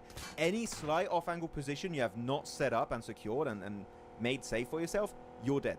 Like, I think Cryptics literally cannot leave this island alive now. They're done. And Cryptics is kind of screwing themselves over because there was a player from Silent Hill. I think it was the Silent Hill player that was giving out Volt whenever he kind of pushed out. Yeah. I don't know about duo, but trio, Neptura, Max, and 7 because you guys troll Neptura. I mean, it's pretty easy sometimes. Who's Neptura? You mean like #1 Team Spirit fan? That's yeah, for sure. Yeah, definitely. Yeah. Yeah, that's her name now. We'll have to ask production to change her name to like #1 Team Spirit fan one day, just to troll her. For PMGC, that'd be beautiful. Big Western shift again here. It keeps going west. And look who's in the center of the circle, Mr. 7. It's the boys. It's Genji. Hopefully, Satan's put his glasses on, and you'll see one player or two. We'll see. Hopefully, he won't send it when there's actually going to be a full squad alive, and he thinks it's just one. But this is a great position. They're going to have a ton of resources normally being there, not having to fight other squads. This is looking like at least a top 3 win from this team. Because East, otherwise, if you're an Eastern team currently, making a move in this circle where all the POIs are almost taken, I'm not a firm believer that they're going to make it alive. You're not a firm believer that who's going to not make it alive? Genji? No, the Eastern teams. The Eastern teams right now. Like okay, Vicious, all of those guys. Like, they're going to have a bad time getting in circle itself. Geeke, though. Nozed, SafG, both out of the game. It's going to be Kevin and Ragnarok. And now currently in the mini 1v2 here versus the solo player of XP. Good shot from Kevin. And that's going to be their 5th elimination of the game. If it update... No, that was their 4th, actually. I lied. Yeah. What are you buying Nurset, by the way? Carrying. Man, it's carrying. You know what? Let me see if we can get some players now. Hold on. Let me send a message real quick. Where's he at? Was Team Spirit the feeder team of CSA? No, Kitsune was. Oh, nice spam there. Just confirm it, MD7. Yeah, I can't really feel bad about that. Trying to confirm some eliminations. Get as many points as you can. Again, it can be really impactful in the leaderboards. There's now Geeke moving up. When the next circle pops, guys, by the way, we're going to be doing the typical prediction for the win. So start thinking about who you want to see win this match in these positions, in these circles. And we'll make a prediction very, very soon. Okay. All right, we'll see if we get it. That we can see how some players are performing for the overall squad. That's GK. Yeah, GK ends up getting eliminated too. 6 elims though. I'm not mad at that. Hey. Considering that yesterday the squad wasn't actually yesterday they had a better performance than today. That's okay. It's just random. Gingy, Kakarot, wait! The circle has not popped yet. It's not happened. What about Alter Ego Max? Their gameplay is somewhat over-aggressive and cost them losses. I feel like they played way worse in fall season of SEA compared to their 2 previous seasons and during PMWC. I didn't watch enough of the league stage. I did do a watch party of the finals of SEA, and the team play was just felt off. I didn't see the team working well together. There you go. Now it's Vision defending. They lost the ball earlier. It's down to Marcelo and Never Alone. In this one little compound. Good peek here from Marcelo. That's such a strong one. He's peeking his angle so damn well. And now it goes on the reload. Can he get the flush? He's trying to soak up some bullets here. Flush it out. Can you? Oh, one more bullet. Flush it. Okay, don't flush it now. Look, he blocked your path. Why did he? That is literally what I was waiting for to happen. He was just going to get his path blocked by that knocked player, not able to peek around the corner, and that's going to kill him. Oh my goodness. Going quick. No. And we were saying it too. We were saying it the entire time. Saying, like, flush it. He really didn't want to. Damn. Oh, Cryptics though going to have to push it over the river into the landmass to the west. And that's going to be right to D3S. But yeah, there's only one player here. And actually now KR is going to be joining up. But they might be able to survive it. Okay.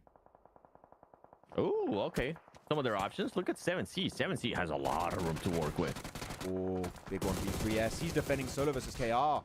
Getting prone. Yeah, he's going to get spotted by the rest of the team. There you go. Out. Oh, Genji actually. What? The 2 prone players?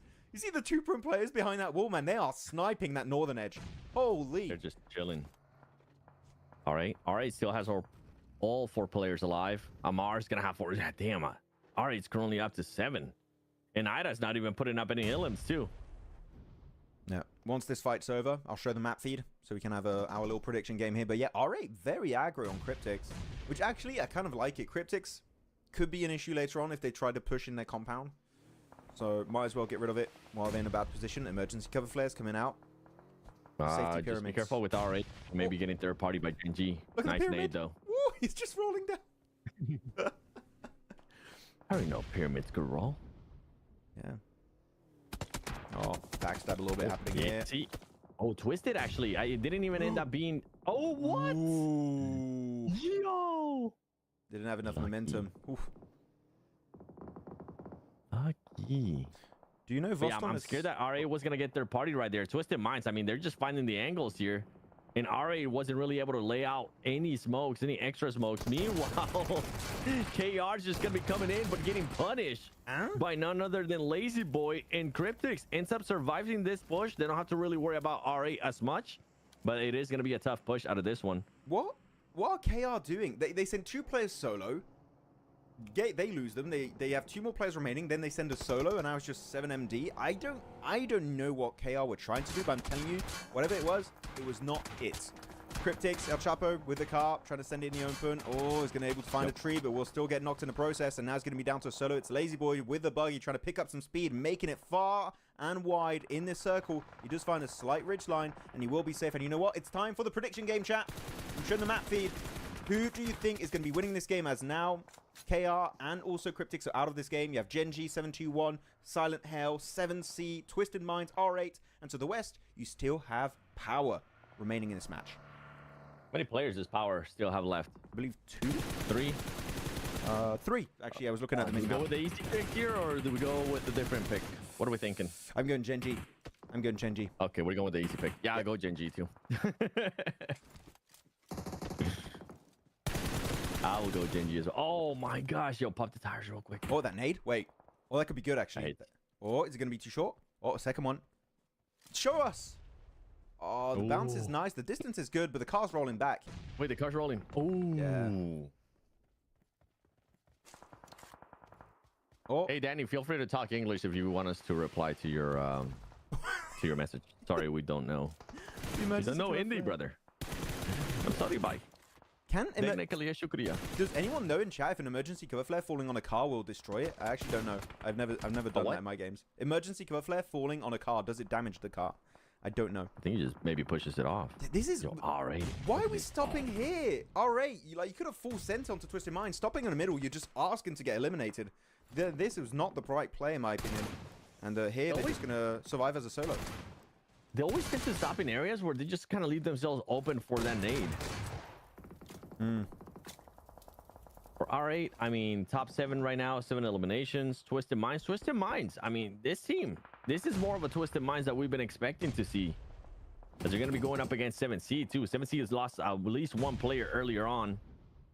Let's see, maybe Freak and Watch are going to be able to step it up here. They're going to be trying to push out. Lord is going to be already eliminated. He won't be brought back as the recall towers are not going to be available anymore.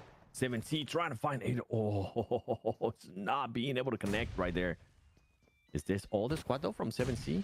Oh, it is. Yeah, I think all of them ended up pushing out now. 3v3 ends up connecting with Freak right there. Smokes are coming through. Molotovs are coming through, but they're not connecting, Max. Yeah, this is looking pretty bad here for Twisted Minds, down to just the sole survivor, and he's just getting completely cornered against the side of this building. And yes, 7C not even taking a single knock in the process. Saleh, Bet, the res, or sorry, the heal, should I say, should be coming through in just a matter of seconds. As Power, no good position in circle, peeks it out, gets eliminated. 6 points for their troubles, definitely not a bad performance, but when you keep in mind, it is on a Rondo game, they could have gotten so much more. As now, Silent Hell on their position, also not quite in the zone, but they have cars. Unlike R8, please, we need to see a push. We need to see you commit to that push, or otherwise you're pretty much as good as dead.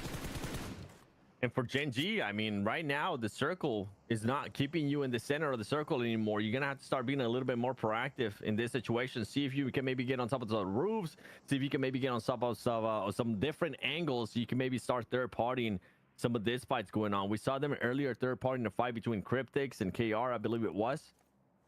They got to continue on that, because right now, I mean, a win would be good, but that squad only has 3 eliminations, and I wouldn't be happy with this. I wouldn't be happy with this type of win. I want to see at least 10 minimum. Yeah, like the thing is with that position, yeah, you can't really get involved at that distance. And also I think they just want to hold on to their resources. They want to make sure, because if you shoot and you eliminate people, unfortunately you can't really loot their crates. So I think that's why they're taking it a little bit slower this time around. But yeah, on a Rondo chicken dinner, would be nice to see at least double-digit elim count coming your way. Prestige is just trying to go for the placement points here, which, fair enough, but I think they could have done so much more R8 in this match on East, but the fumble did not work out in their favor. Silent Hell, they're going to be in the blue very soon. Like, they got to start thinking, like, do we just stay here? Do we move up? Like, you have to move. You literally have 30 seconds. You need to do something. Otherwise, the blue's going to push you, and you're going to become so much more predictable. That's right. Shout out to Ariane YT, Darth Drake. Yep, that was me. This is what we were expecting out of Twisted Minds, and they die right away. Happens, man. Now I'm the curse. I'm the curse for Twisted Minds. That's what's going on here. Meanwhile, Silent Hill, a team that definitely needs those points, coming into 9th place. They're up to 2 eliminations. 7-1, though. I mean, they're close by, but they just don't have... I don't think they have any bunker drops, Max. You're smirking the moment you say it, too. Emergency cover flares. Just call the item what it's called, not the actual 3D model. Okay? Jeez. Oh, I didn't say pyramids. I said bunker drops. Just call it. Oh, wait. Okay, hold on. Gen G's actually starting to push out. I like this from Gen G. Just scout it. Yeah. Yo, Satan, just don't do what you did yesterday. I thought there was 1 player, but there were 4. It was a full squad. These glasses. I like it. Just moving around, maybe trying to waste a few bullets from enemies, and just knowing which rocks are playable. What you should do, actually, what's a very smart play, Seven, and I've seen it done a few times in also my games I do it, is you have 2 players in 1 car. Really good spray from bars, actually, on that roof. That really clears a really solid off angle. You have 2 players, and the player in the backseat chucks emergency cover flares as you're driving by, and you just keep moving, and the moment they're set down, then you crash in the emergency cover flare. Like, doing it as a two-man rotate is a very good way to do it. Yeah, I can see that. I actually like that. I like what Satan was doing. I mean, just getting more intel too, besides just having the enemies possibly waste some ammo, just getting a lot more intel. And there you go. You start getting a bit more of a push from the other players. Silent Hill being a bit aggressive here. They did end up getting 1 knock, and I think they saw that as an opportunity. And this could be an opportunity for Gen G to maybe get involved with this party, with this fight. But they have to be careful too, because you still got 7-1. You still got 1 player left from R8. And one thing that they definitely fell short of yesterday when we're talking about Gen.G is when they came out to solos, they always forgot that there was a solo somewhere around here, especially towards the end of matches. Yeah, and that's always the worst time for things like that to happen. Oh, Gen.G. 2-2 split. I kind of like it. Holding the northern side while having two players deeper in the circle, trying to hold teams at bay. Not too bad. Oh, actually, terraforming is going to be used by Prestige really nicely. He's able to stay in a little dip, but he's going to be in the blue very soon. He knows he's going to have to leave. He's trying to delay as much as possible. As actually, here you go, Baz once again knocked in that encounter.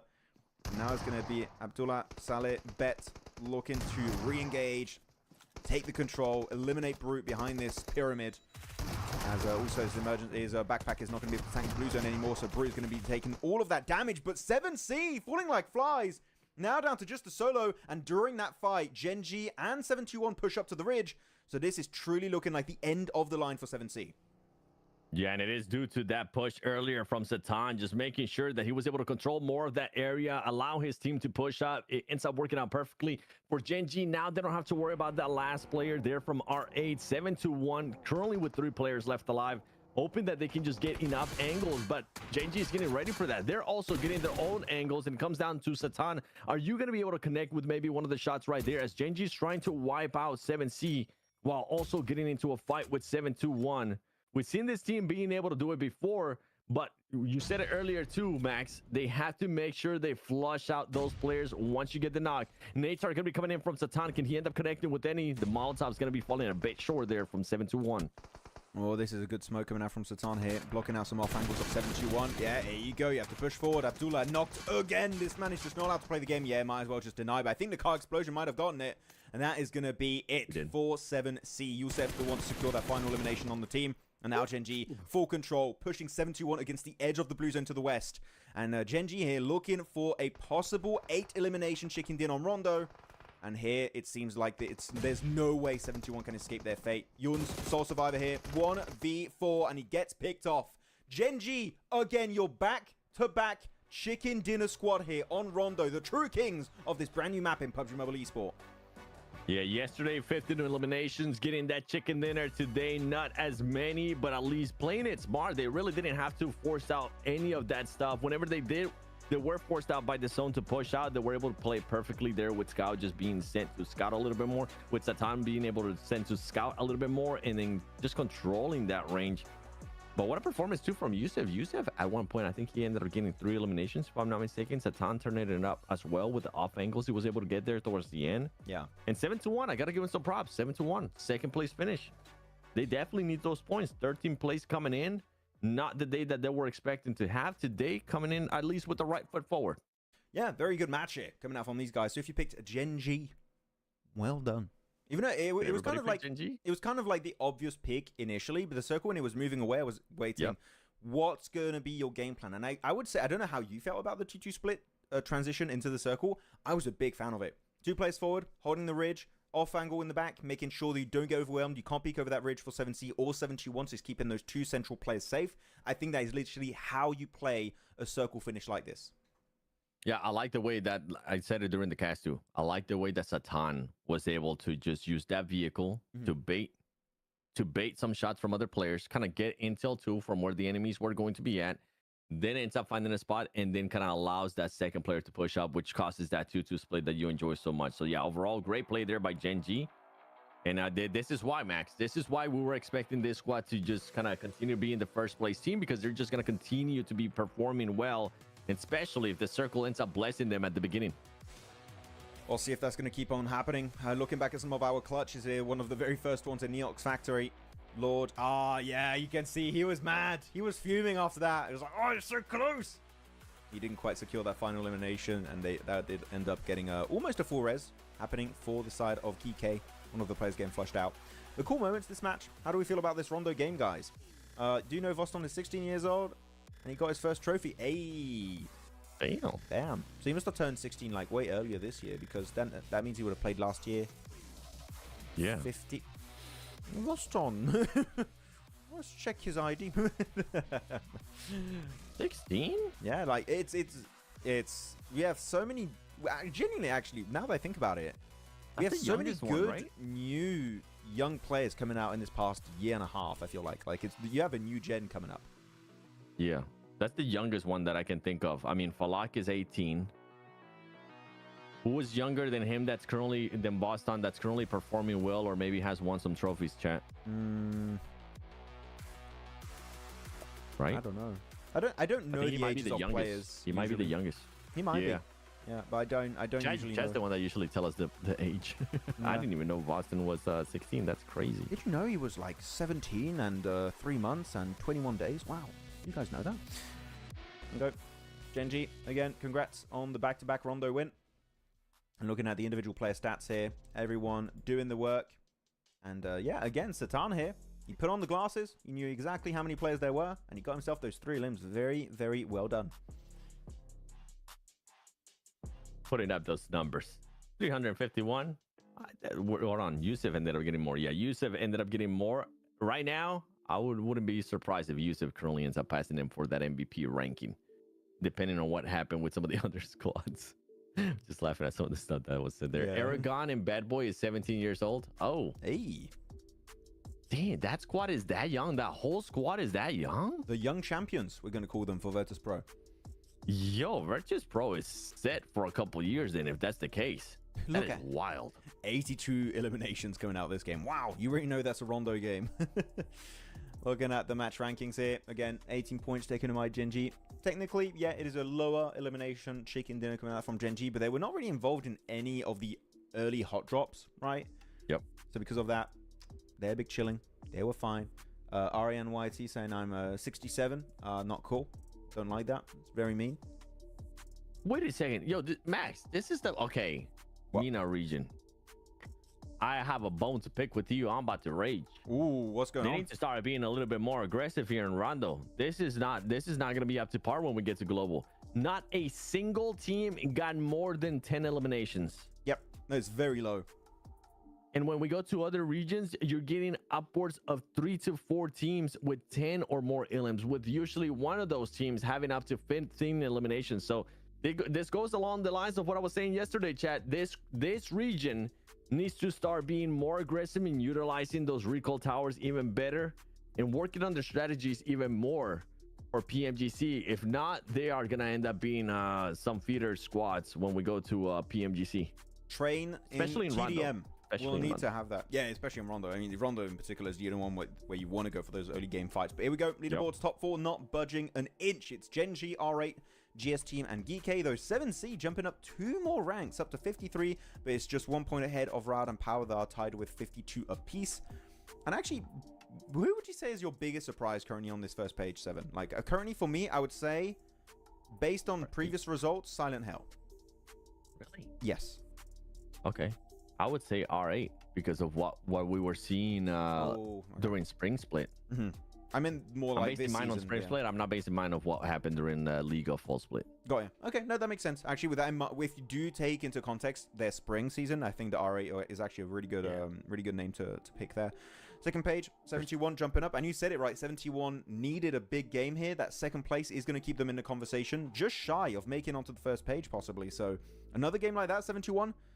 And who knows, maybe the sky will be the limit. As biggest disappointment actually. KR team also have some really strong players. Geith in particular, an absolute legend when it comes to MENA. Twisted Minds, not able to really convert anything of value here. Cryptics, not able to convert also after what they did in the rounds. As Yusef will be your game MVP. So a lot of really fun storylines at the top and a bit of disappointment on the second page currently. But you know what? Still got 5 games today. A certain amount of games tomorrow, minimum of 2, so there's still that time to initiate that comeback. Yeah, a bit surprised, honestly, by the performance that Cryptics has been able to put up, considering what they were able to do during that league stage, right? Ended up 4th place, was able to get a good amount of eliminations, too, a good amount of points, but right now it hasn't been able to be their way. And the reason why I was picking up R8 earlier, and if you end up going back to Spring Split, I think it was on the final day of the finals where they actually ended up performing well and pushing themselves up on that leaderboard. But besides that, do you remember league stage, how awful they were? We're like, okay, this squad, if they play like this, if they weren't able to had already qualified to PMWC through the Saudi E-League spot that they had, that was a squad that wasn't even looking like they were going to be going to PMWC. Let me read some of the other questions. Bad Boy is in Arcade. Yeah, I was talking about Aragon. Oh, okay. Why are the points table rotated? Because we have Arabic graphics, RNYT, and because everything in Arabic is like from, instead of left to right, it's right to left, so they flip the graphics. So that is why it's completely flipped over there. But with that said, I think, Seven, we're going to take a short break as they take a little bit longer between matches here. So we're going to take a break, and after that, we'll be back for our first wrangle of day 2 of these finals. So stay tuned. We'll be back very soon. Yo. MVP All-Star, that's me. Sit back, watch me ball out. When I step in, bring the stars out. In my own pace, won't stall out. Made it to the top, now they all shout. Okay, time to get paid. Waited this long, I'm taking it to the bank. Full court press, I'm taking it to the paint. Curry with the range when I get off fast break. IQ vision, the game on display. Run it all back like it was a replay. The game is slowed down, I'm watching the freeze frames. In the clutch, you could try to imitate. See him stuck, me and you don't relate. It's a bunch of to-dos on my plate. Lace up my shoes, check them all day to day. How can I power when these blessings on me? Never had doubt, I just worked and I wait. All of this here, you can't take it from me. Brick by brick, put it all in the safe. All-star, ain't no missing my shot. In the game now, never losing my spot. Came from the bottom, got my eyes on the top. MVP All-Star, that's me. Sit back, watch me ball out. When I step in, bring the stars out. In my own pace, won't stall out. Made it to the top, now they all shout. MVP, that's me. P, that's me. All-Star, All-Star. Watch it see. It's on like MVP, that's me. P, that's me. All-Star, All-Star. Watch it see. All-Star, ain't no missing my shot. In the game now, never losing my spot. Came from the bottom, got my eyes on the top. MVP All-Star, that's me. Sit back, watch me ball out. When I step in, bring the stars out. In my own pace, won't stall out. Made it to the top, now they all shout.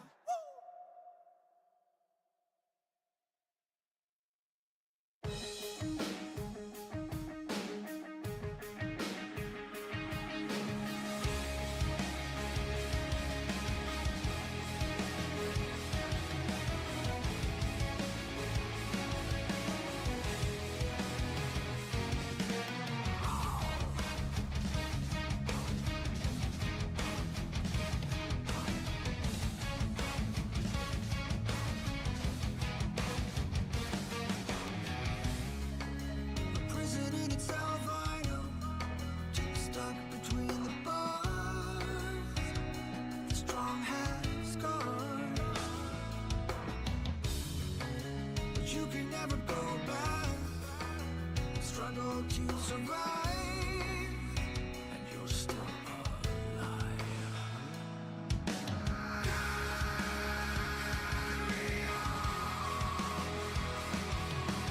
Even if you've been misled, and all your dreams are dead, carry on. Even if you can't forget, take a quick look and settle your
It's game time. It's 7 Worlds gaming time. It's Maxman time. It's the chat time. It's PMSL MENA Grand Final Fall 2025 Day 2 Match number 2. It's a wrangle. Welcome back. How are we doing, guys? What's up? That was awesome, bro. Yeah. I was thinking in my head, I was like, I'm gonna try to match that voice, but I'm not gonna be able to. So you know what? I'm not even gonna try. That Nice hurt play my pad, throat. though. That hurt my throat. I shouldn't have done that. I'm gonna need some honey tea after that one. That was not a smart decision from me. I've been live for what day have I started doing the streams? You know what? Give me a second. Give me a sec. Yep. I want to check. How many streams have I done over how many days? Oh I can probably help you check too. Yeah. Content because you started. I have it. I don't have it. Never mind. I have it. I have it. I'm looking. So I've been streaming every day since the 8th of October. So this is gonna end on the 18th. This is gonna be a total of 10 days, and shows I've done 1, 2, 3, 4, 5, 6, 7, 8, 9, 10, 11, 12, 13, 14, 15, 16, 17. 17 shows in 10 days. Once tomorrow's done, I've done 17 shows in 10 days. And you know what? I'm ready for 17 more! Get out of here. Here we go. Circle. Actually, a really, really tough circle. This could be a... Yep. Throwing a bit of a span in the works here. Onto R8, onto KR, onto also Cryptics. They need a win. They need a win at some point in time here, 7. So I'm hoping it's going to be the case. But they got a little pony. Definitely a win now. A little horsey. Little horse. You think the horse is poop in this game? All right. That's what sometimes goes through my head, chat. Okay. That's what I'm thinking about sometimes in regards to animals in the game. The reason why I bring this up, bro, is because I saw a great video. It was totally AI, but it would show it like a cleanup crew after every Aerial match. Oh, I saw that. Would go in, party. You see that video? It was on the so Pakistani cool. It made me think about it. Pakistani esport page. Yeah, that was actually really funny. That was a really... you know So what? I think that's why that brought that up. I was like, man, who's going to be cleaning that horse poo, bro? So many horses around the map, too. For once, good use of AI there. I was like, hey, you know what? For content like that, why not? Why not? Well, see, actually, talking about horses, I wish we had more cool skins. Right now, we just have a few. We have like an Attack on Titan horse skin, which is cool. But it doesn't really change too much. But have you guys seen the horse skins they have in PL in China? Like, their horses are wild. There's like unicorns and stuff. That is crazy. Cool. It's crazy. They have like glittering effects on it. They're like they're shining. Yeah, I want those. I want a cool horse skin to be in the They're Royal Pass. absolutely magical, Max. Yes. Okay, Yeah. that's what it comes down to. Magical. What's your favorite skin right now in the game? Whether it's a gun skin, player skin, car skin, little pet. I would say character skin. Like pets are fun, but character skin because you see it all the time. Literally, weapons are cool, but it's way cooler if you play in FPP. In TPP, you don't see your weapon that much. So yeah. But yeah, so I think little pets, bro. Little pets. I love my little Godzilla. Okay. If you could have my favorite thing. If you could have a pet following you from any IP or like a collab or whatever, what would you pick? What would you do? Oh damn, bro! There's so many options. Hey. Unicorns, dragons. Yeah, they have everything. They have everything. I'm thinking you thought about this one before, so you tell me your pick. Oh, mine is easy. I want Chopper from One Piece. I want little Chopper. I knew it. I knew it was gonna be something with One Piece. Tony Chopper. I would love Tony Chopper. Follow me everywhere. Maxman and 7, I do hope this day finds you both safe and well. Much respect for streaming. Hey, thank you, Martin Prince. That's very nice of you. I appreciate the nice words. Thank you very much. That's so nice of you. Be honest, how much they pay you? I should not disclose this information. This is not a place for business talk. It's paid millions and millions. You see. And I get all the skins. I was gonna say rupees, but okay. Someone of the PUBG Mobile eSport team just messaged me. Does Venom count as a buddy? Little buddy Venom? Oh. Acceptable. Bill can. Can you transform? acceptable. Can it transform you into Venom? Can you absorb? That'd be sick. That'd be so sick. Why not? Mm, Tony, I like the way no, you not think, Johnny, Theo. Johnny. I like the way you think. Not Johnny's in. Tony, Chopper. Poco a Doctor, Tony, Chopper. That's the song. Yeah, it's just a little. I would little- want the dragon from Game of Thrones. like a min. Oh, the small one. No. But like it's a buddy. Giant Yeah, orc, but brother. it's a buddy. You don't gotta have a small thing. You gotta be reasonable. No. Oh, okay. Small one? Man. Like I'll get a Sonic, it little makes tiger. sense. A little I tiger. get a little tiger. Yeah. Oh, you know, you could get the tiger from K-pop Demon Hunters. Oh, yes. Oh, that would be. Oh, yes. Oh, you know, That would be sick. PUBG Mobile hire me. This is the best idea of all time. Oh, yes, the little. Yo, I collab with K-pop Demon Hunters in PUBG Mobile would be sick. Woo, I would genuinely, I would buy that. I Even though I might. said I would only Yeah. get good IP collabs, like with like maybe One Piece and stuff. Like I would get the IP collab right now. Uh-oh. Oh my goodness, Wait, 7C hold though. on. Let's all that's all. Twisted Minds is losing some players here. Twisted Minds, no, this is not what we were talking about. What we expecting for you to do. You're supposed to win this fight. Freak now. We're gonna be trying to see if we can maybe fend off some of the 7C players. 7C is gonna be being aggressive here, but they need to be careful because that off angle was gonna end up being covered. Two players end up going down, and now the tables have turned, Max. Ah, Twisted Minds. You don't have equal towers this time. You can't afford to take early casualties. It's gonna be Ado hit. Nice try on the nade, but he's gonna get pushed up by Saley. And now Twisted Minds seem to be even more so in control, but don't forget a solo play can really oh, he's only got 1 bullet in the S12K. Okay, it's done, it's over, it's done.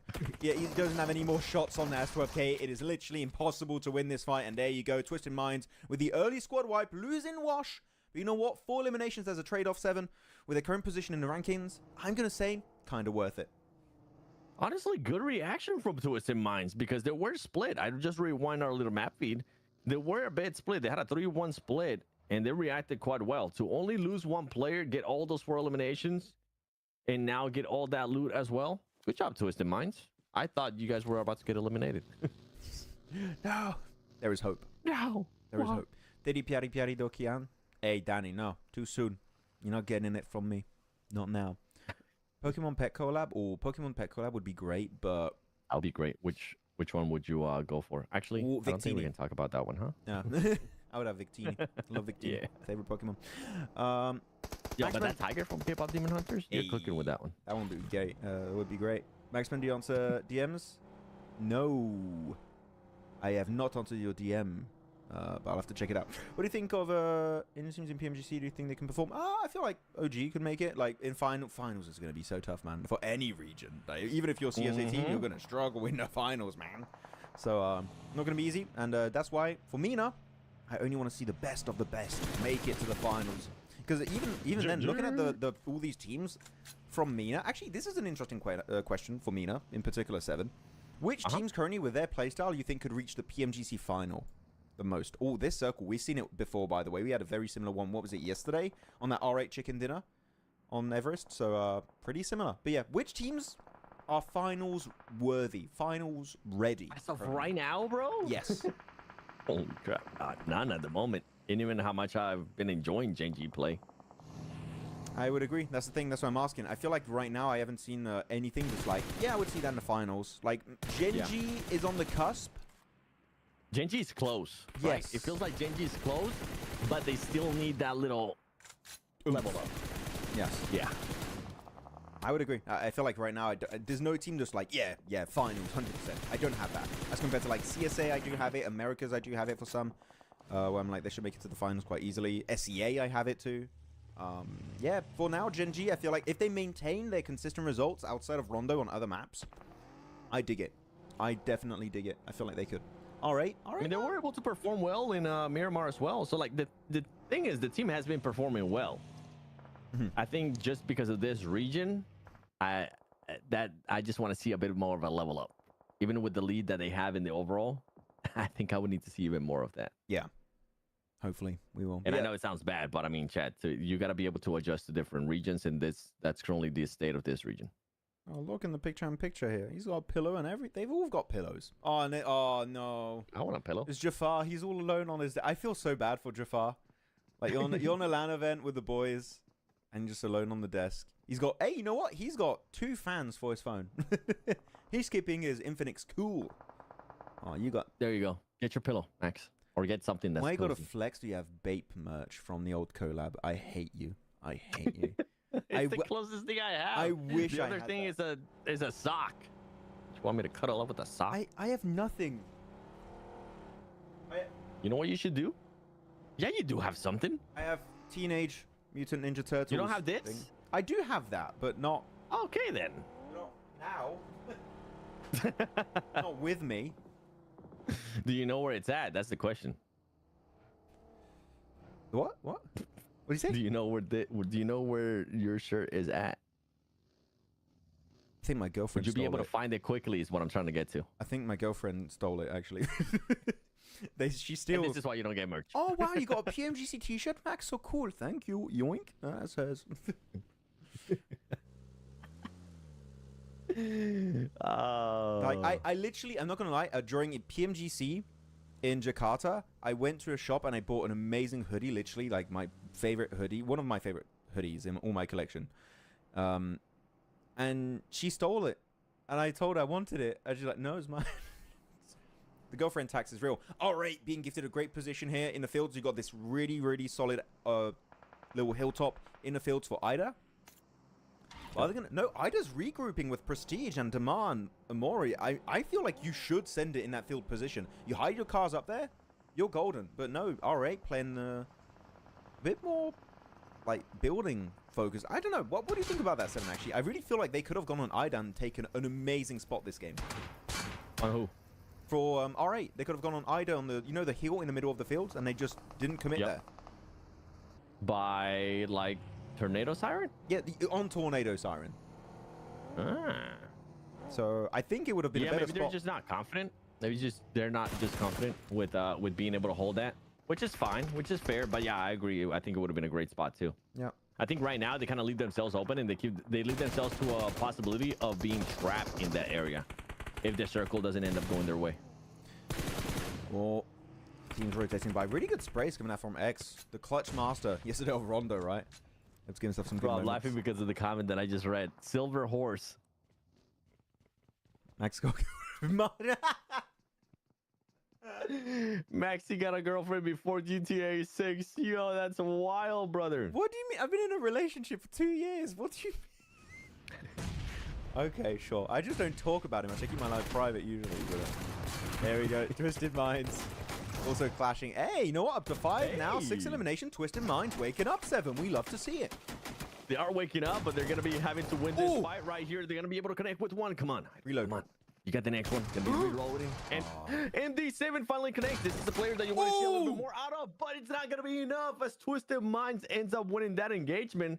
And is anybody nearby to maybe third party this fight? Oh, no, there's not. Oh, my goodness. Twisted Minds. You just got pretty much a freebie. Finally, Twisted Minds. They're waking up. Already up to, what is that, 9 eliminations in this game? Holy. Yep. And then the second highest is 1 elim for FNG and for 7C. They pretty much got a soft chicken dinner in terms of elims alone. What is happening? Yeah. Damn. I need Twisted Minds to be in top 3, okay? I cannot only have Genchi in my top 3. That will be absolutely awful. To be completely honest, because MENA region, they play way too safe, and CSA is going to eat them up with these types of plays. Yeah, that's the issue. Like that's always my kind of gripe with MENA teams. At least in the past, I feel like they have new players from other regions joining, like Nazed, as an example. But they just play their same playstyle, like we see from PL teams. They don't try and adapt to the competition, try and go super aggressive and step up their fragging game. And I think that really hinders their opportunities in globals. So I feel like they're great macro, but like the fighting is what's lacking for me. I think we just saw a perfect example of that, and it was in Rondo. No team had over 10 eliminations. Yes. When we look at other regions, 3 to 4 teams over 10 eliminations. So like that's super passive, chat. Way too passive. Yep. Maxman, see you in Thailand. Oh, you're trying to bait me. I don't know if I'm going to Thailand. Hey, they're trying to get information out of us. Ooh. Wait, you got reached out. You got an email. They don't want. No.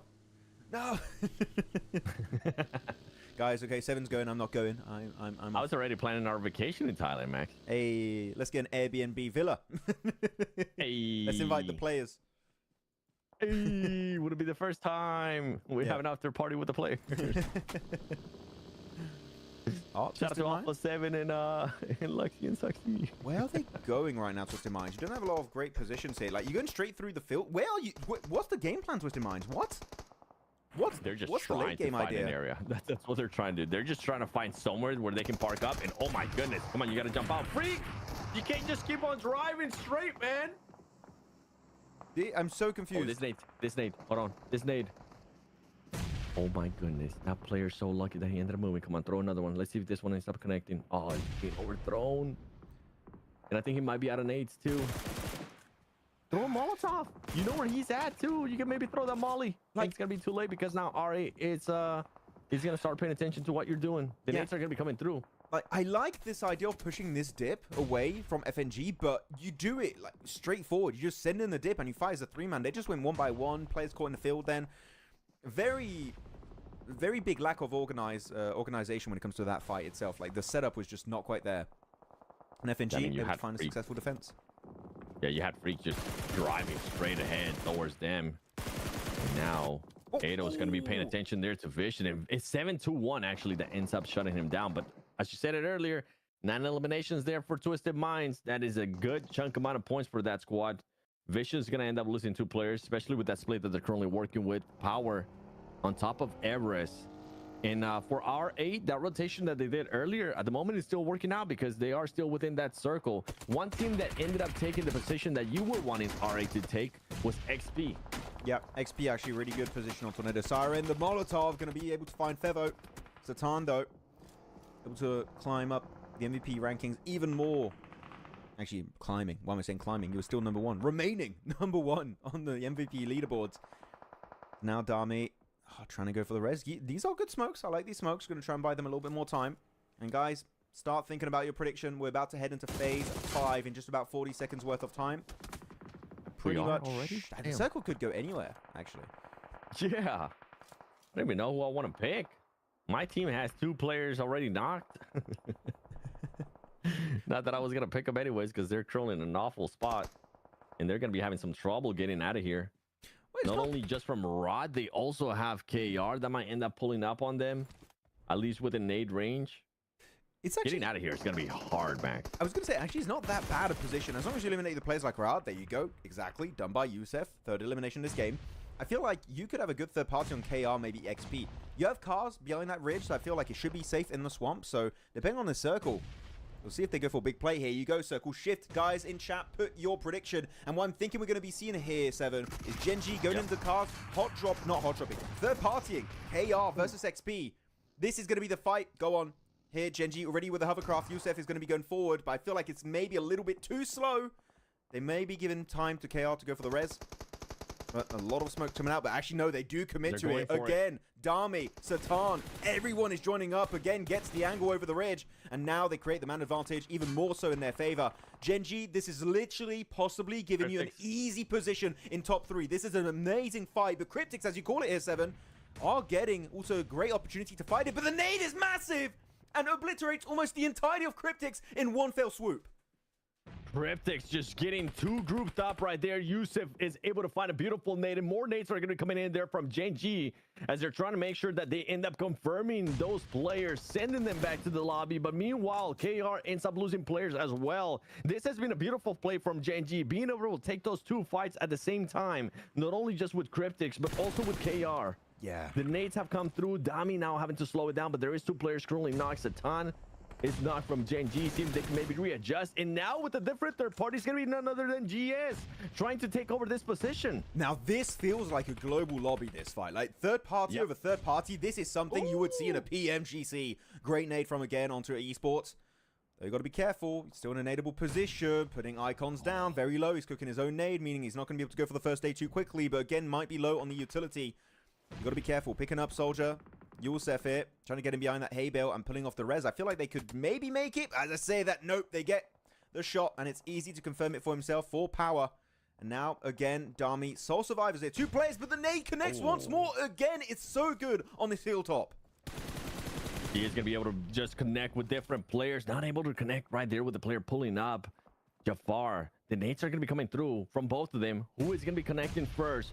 the revive as well. Nice. I mean, it's gonna come back there from GS. GS is being able to just kind of revive each other over and over again. But now this is the time that, again, has to be a little bit more aggressive, and it has to do with some of the other teams putting that pressure behind them. For Dami, see if you can end up pulling up, and that's exactly what he's gonna be doing. See if you can maybe time that grenade well. It's gonna be coming through, and there you go. It ends up connecting with enough time for him to be able to pick up the teammate. JNG with 13 eliminations out of that whole fight. They end up losing 2. Honestly, that is a great trade, and then another push from Power. Yeah, you know what? I don't think you're going to survive this one, especially with that cast send in the smoke. But you know what? Gen G, we had that conversation, 7, just before these fights happening of like, you know, they're on the cusp of being a PMGC team. I don't care what you say. For me, if they do more of this, you deserve to make it to the PMGC finals. That was so well executed, and you had literally 2 other teams in Cryptics and GS team third partying your initial third party, and they still survived that as a 2-man.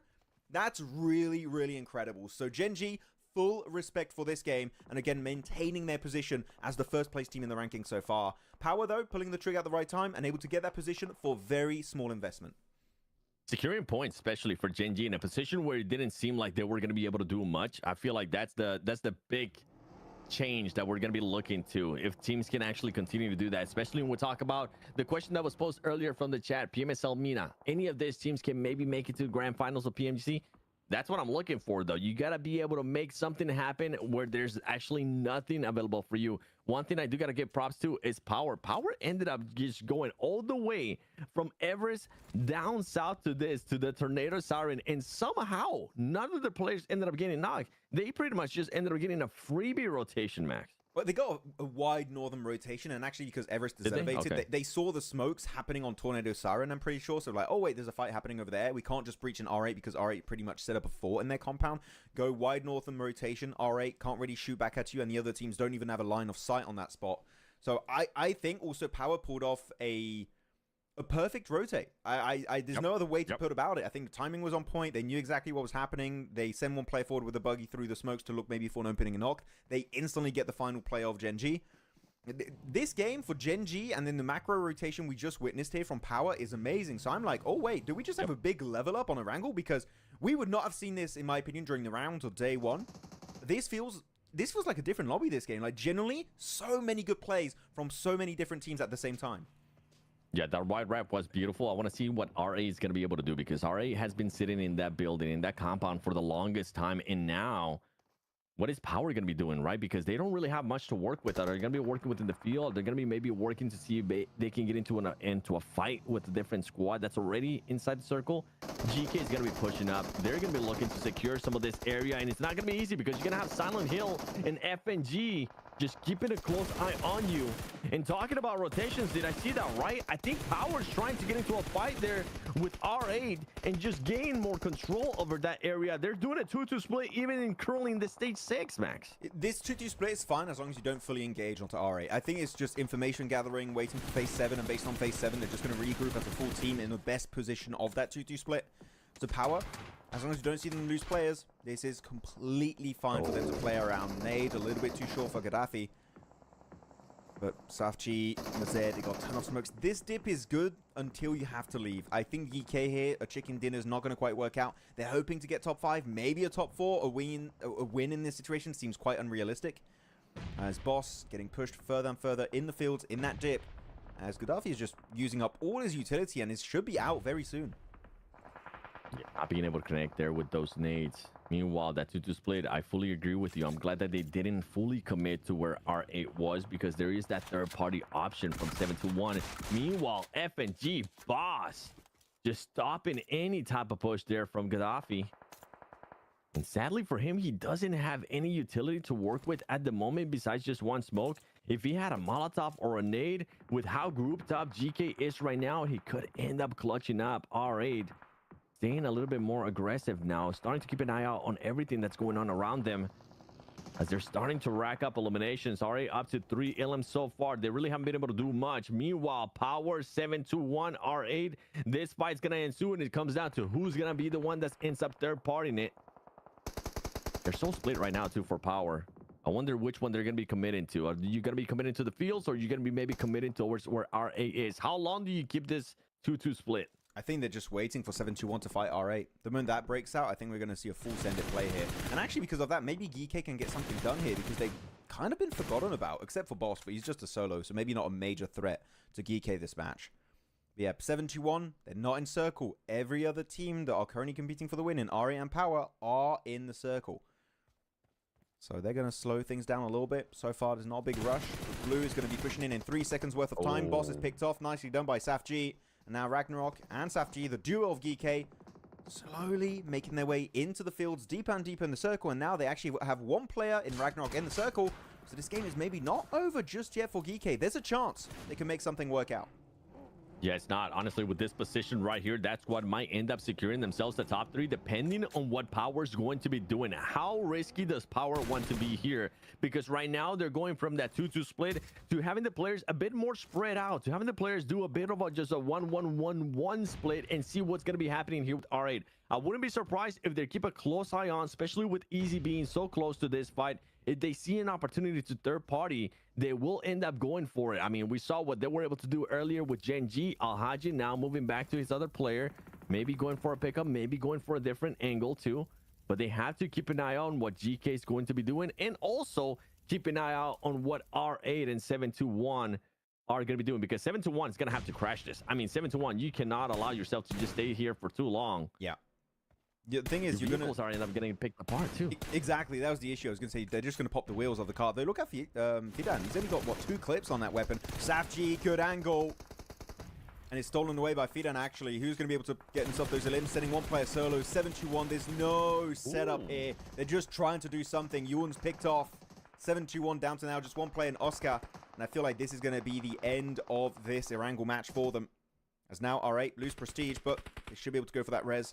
GK now, looking at this circle, all of Power not really in a good position, 7. They need to do a push, and I feel like here at this point, you just need to crash it, Power. Fully commit as a team, time it right. Alhaji, Fidan will be making that cross, and GK fully forgotten about here. Maybe again having a big third-party potential, but as I say that, Fidan is still locked in, but again, he's so low ammo-wise.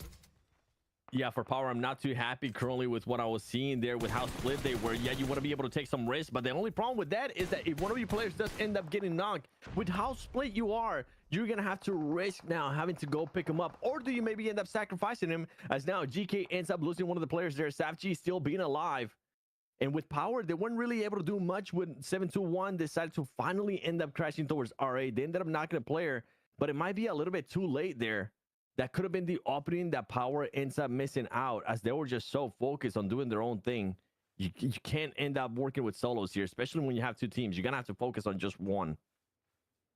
I like this Ridge, but it's just, do they have smokes to make that move? If you can block out, if you have an M79, you can block out the windows of R8. That could be huge. He's out in the blue. Yeah, might as well just deny. Don't give that point to anyone. That off angle is dead for Power. M7, I'm really looking. Do you have an M79? Any for like Ragnar? Easy? Like, if you guys have it, you need to block these windows POV. Alhaji starting to take some severe damage. Gonna get still a decent position in circle, but as I say that, he's still getting completely beaten up. The nades coming through far and wide. Not able to quite reach his character model, but that set of nades might get it. They're looking good. And Alhaji is out of the picture. Now down to a duo. It's Power in the 2v4v1. Yeah, for Power, I mean, if they end up losing this game here, a bit of a throw, because ultimately you were going to have to push on R8. The perfect scenario would have been to push on this squad when you had 7-2-1. You still had 2 duos. Maybe you could have done a 3-1 split there and see if you can get some more angles here on the fight between R8 and 7-2-1, but that's not going to be the case anymore. Now you're going to have to be working without maybe any of the smokes. They have used up a lot of smokes earlier with what we've been able to see. The players, how split they were. GK is going to end up just denying that point, which is the smart thing to do. We've been seeing it more and more and more. And now it's just down to 2 players of Power going up against 4 from R8. R8 has played this wonderfully. They've just been waiting this whole time, getting eliminations whenever they are capable of, but not overextending, not overdoing anything. You got to use your numbers. You got 4 versus 2. Just wait a little bit longer. You don't necessarily even have to push this. The circle's going to end up pushing out the players from Power. There goes one. Now the other one should be instant pickings, and there it is. Easy win for R8, making it look even easier than what it had to be. And they're going to be happy with that, even though they only end up, I believe, with 6 eliminations total for this match. a great win for RA, Max. Yep, great win. Very straightforward game. I don't like saying Circle Gifted normally, but I'm going to say Circle Gifted here. On the silver platter, there are two options: Tornado Siren or this compound. It ended up centering up literally end game on that compound, but they don't overpeak it. They don't play really aggressive. They're like, we know we have a game-winning position at this point. We're just going to try and make sure we don't get breached. 7-2-1, they failed. Other teams before them, they failed. Power, I like what you said at the end too. They don't really have to engage or anything. They just need to hold the angles because Power are slowly, as you can see by the blue zone, getting pushed over this lip, making every single player of R8 have an angle on these two players of Power. Ragnar, easy. Those guys are great, but there's nothing you can really do in the situation. They even find Ida, surprisingly, but doesn't matter. You would have gone pushed outside of that tree position right after that fight. So yeah, here we go. Nice game. R8 get himself some good matches, and we had some good plays from them yesterday. But for me, this doesn't wow me for R8. This was like pretty straightforward in my opinion. It would have definitely wowed me from Power if they would have just taken a little bit more of a risk there in third party, that 7-2-1-5 versus R8. I felt like that would have been the perfect opportunity. They were just too split. They were just I think the execution there, the tactical play out of Power throughout that whole fight wasn't there. They were able to do a great third party earlier on with Gen G, but I don't know if you agree with me on that. If Power should have ended up third party in R8 and 7-2-1. I feel like they should have sent it at that point, because they got, what was it, one knock on, I believe it was Prestige. And I feel like if you read in the elimination feed, like maybe a player got knocked there, I feel like you take that gamble. But I feel like they maintained that 2-2 split. You know, the 2-2 split, 2 players north of the compound of R8, 2 players in the field. Yeah. They held it too long to the point where they were out of smokes, out of ammo for, I think it was Fidan. Their cars also were heavily damaged, so they were struggling to make that pivot. I feel like that 2-2 split should have regrouped into a 4-man squad north of that compound 2 circles ago, in my opinion. And I feel like if they did that, maybe they snatched the game away from the hands of R8, and even then, it would have been incredibly tough to execute.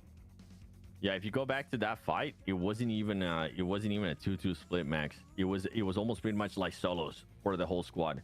They didn't end up using the numbers, so that's why I was being so nitpicky there with Power, because I felt like they should have ended up using those numbers. They had Easy in the perfect scenario too, like to give out intel, to give out a heads up of what was going on there with that fight. They had enough utility because we saw them use that utility there when they were outside.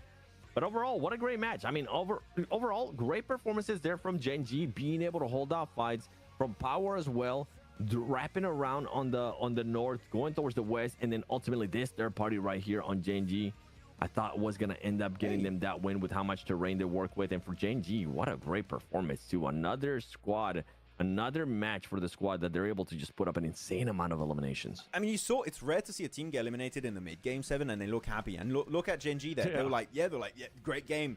We still get, what was it, 1 placement point or 2 placement points at the point they got eliminated that match. You get 13 eliminations.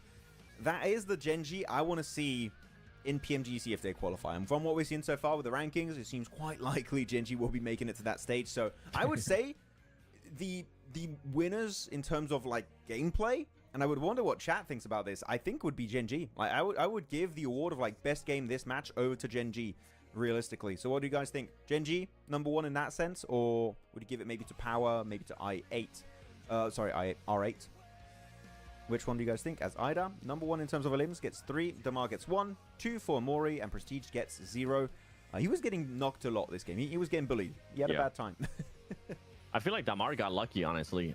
Damar at one point was overextending up to 7-2-1 and almost got knocked by GK.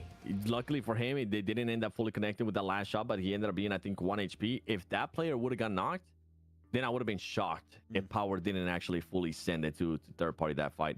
I'm really stuck on this Power third party. I wish they would have done it, man. It would have been just such a difference maker right there for the squad. But going back for R8, now that's back-to-back matches. Good performances for this squad. Trying to stay close there towards what Gen G is going to be doing. As you can see, 16 points for that squad. And even though Gen G got eliminated so early on, 14 points for them, 16 points for Power. You know what? I'm going to say it. Gen G, with that play, PMGC ready.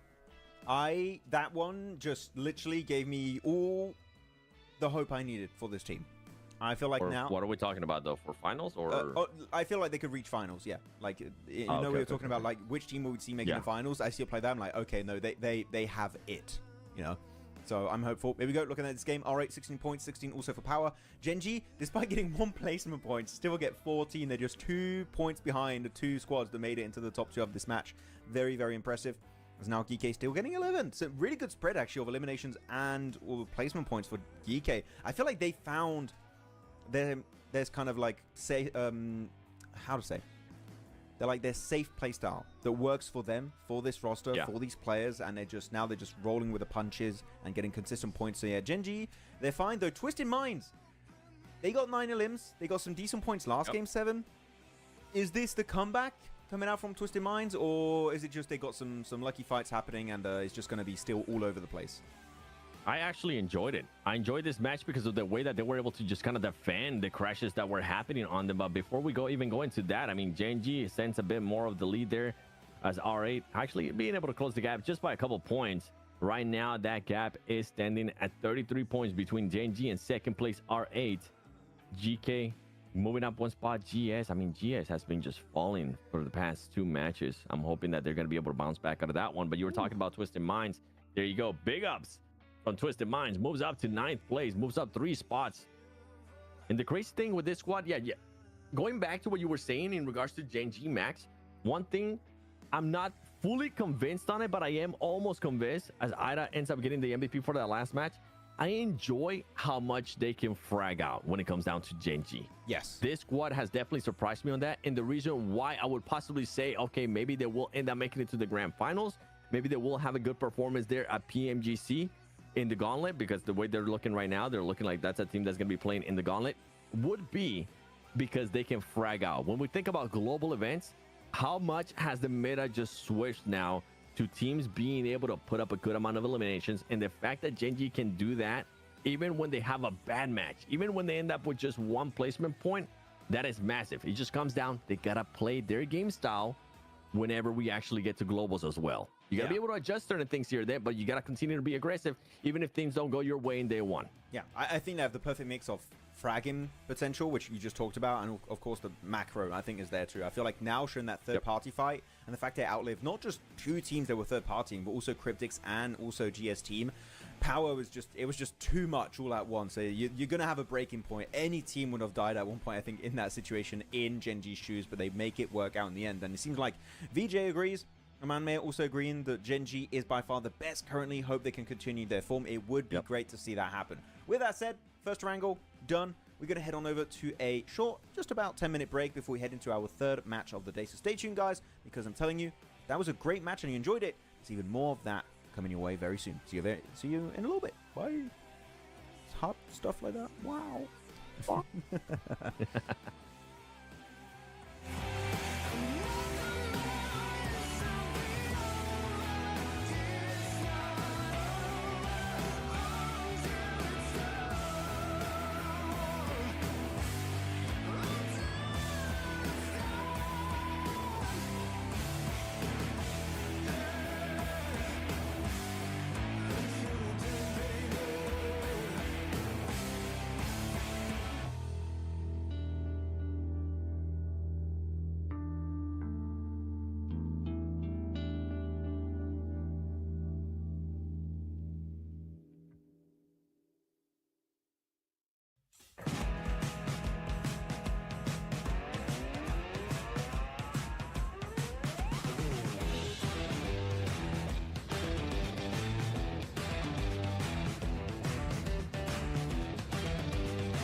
missing my shot.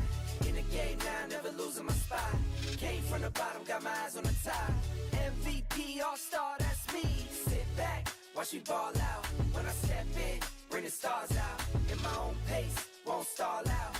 Made it to the top, now they all shout. Sunlight, go, go, go, go, go, go. Okay, I've been on go. Green lights only when I'm coming down the road. Shades on, poker face, I can never fold. I can never stop, this is what I asked for. Manifest this, that, now I want more. Pockets was thin, now they've been on swole. Used to be humble, but I'm feeling kinda bold. Do it all, I evolve, still me. I won't stop, the light's still on green. If I gotta swipe, the platinum's on me. Turn a wrong to a right, I'm nothing you've ever seen. Nothing you'd ever be, I'm nothing you'd ever stop. The armor is on me, put me in the game now. We are Venom. We are PMSL MENA. My name is Max, man, and Seven's here. How's it going, guys? Welcome back. I'm just trying to do weirder intros every time to these games. How's everyone doing? Welcome back. It is time for our second round goal of the day.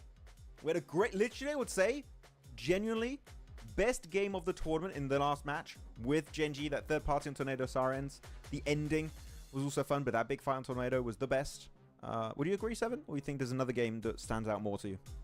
No, hands down, that is the best one that we've gotten so far. Yeah. Especially with what you said. I mean, with Twisted Minds early on, being able to defend crashes, doing stuff that they just haven't been able to show me so far this season in regards to just being a little bit more collective there, winning fights too, putting up eliminations, and then you switch over to Genji in a position where they really weren't likely that they were going to be able to do much. They could have taken the easier route, but instead they end up going for the fights, going for that aggression, which I absolutely love. And being able to do that against two teams, I think that was the most impressive part. I mean, that's why they sold you that they can make it to PMGC Grand Finals, Max. Yeah, I mean, 5 teams, just a little too much at the end. Like, power. Yeah. If they would have done power, brother, I would have been like, guys, that would have been just 2 players. I'd be like, okay, I'm with you. I'm sold. I'm almost sold. I'm almost sold. No, just not fully yet. We are getting there. That was a nice impression. Hey, thank you, Amanda. Hell yeah. And Venom, yes, Venom. Inspector Johan, yes. I can do some funny voices sometimes. Yeah, that's fine. It's just that one has box, okay. Sometimes when I'm in a mood, I can do it. I remember you trying to make me do it during the PMGC finals, and it was like day three, and you forgot about it on day 3. I was like, yes. Yes. And who wouldn't? With the last game we had, I'm like, I think everyone would just forget about me beatboxing and just focus on that last game. Oh, wait, yeah. He's got the crossbow. No. Oh, and he's got the handgun. No way. Oh, I thought we might get a crossbow elimination, but no, D3S finds it, and he's got a free buggy. It backfired, Max. That backfired. He was going to go for the red over, and instead he ends up backfiring. If he would have hit that crossbow shot, though, that would have been nasty. Yo, what a shot, too. From D3S, the pistol. That was just one shot too. That was one headshot. Obviously, that other player didn't have any armor, but still, to be able to hit that. Wait, nice. Was it one shot? Wait, I thought I heard multiple. Wait, can I go back? Right, I only heard one. Was it multiple? Wait, it was multiple afterwards. Ooh, the first one hit. Was it full damage also from jumping out of the car? It might have been. Here, rewind it again. Okay, rewatch.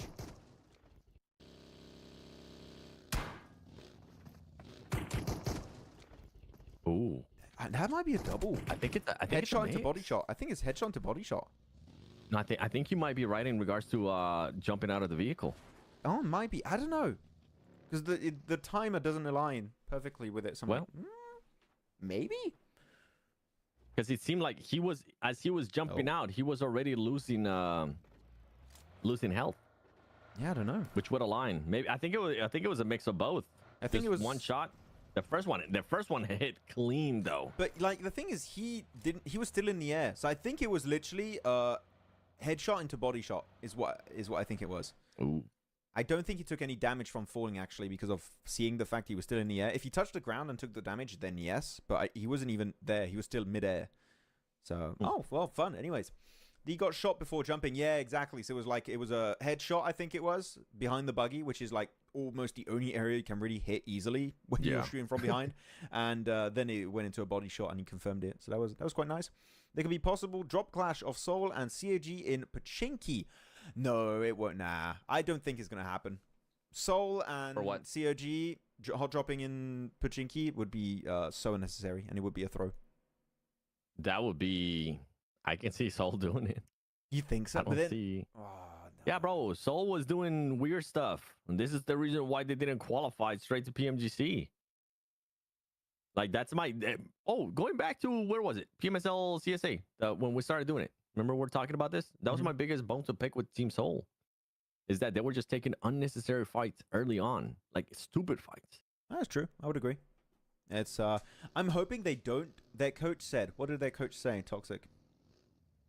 Like drop locations are already out for BMIC, so they are gonna hot drop. Why? Team Seoul, give it up. No, drop locations aren't out. I don't know why people say like, oh guys, we have the drops, they're gonna drop Clash. Like, no, behind the scenes they're scrimming, they're preparing, they're making iterations. It doesn't mean the drops are gonna happen. You have their previous drops.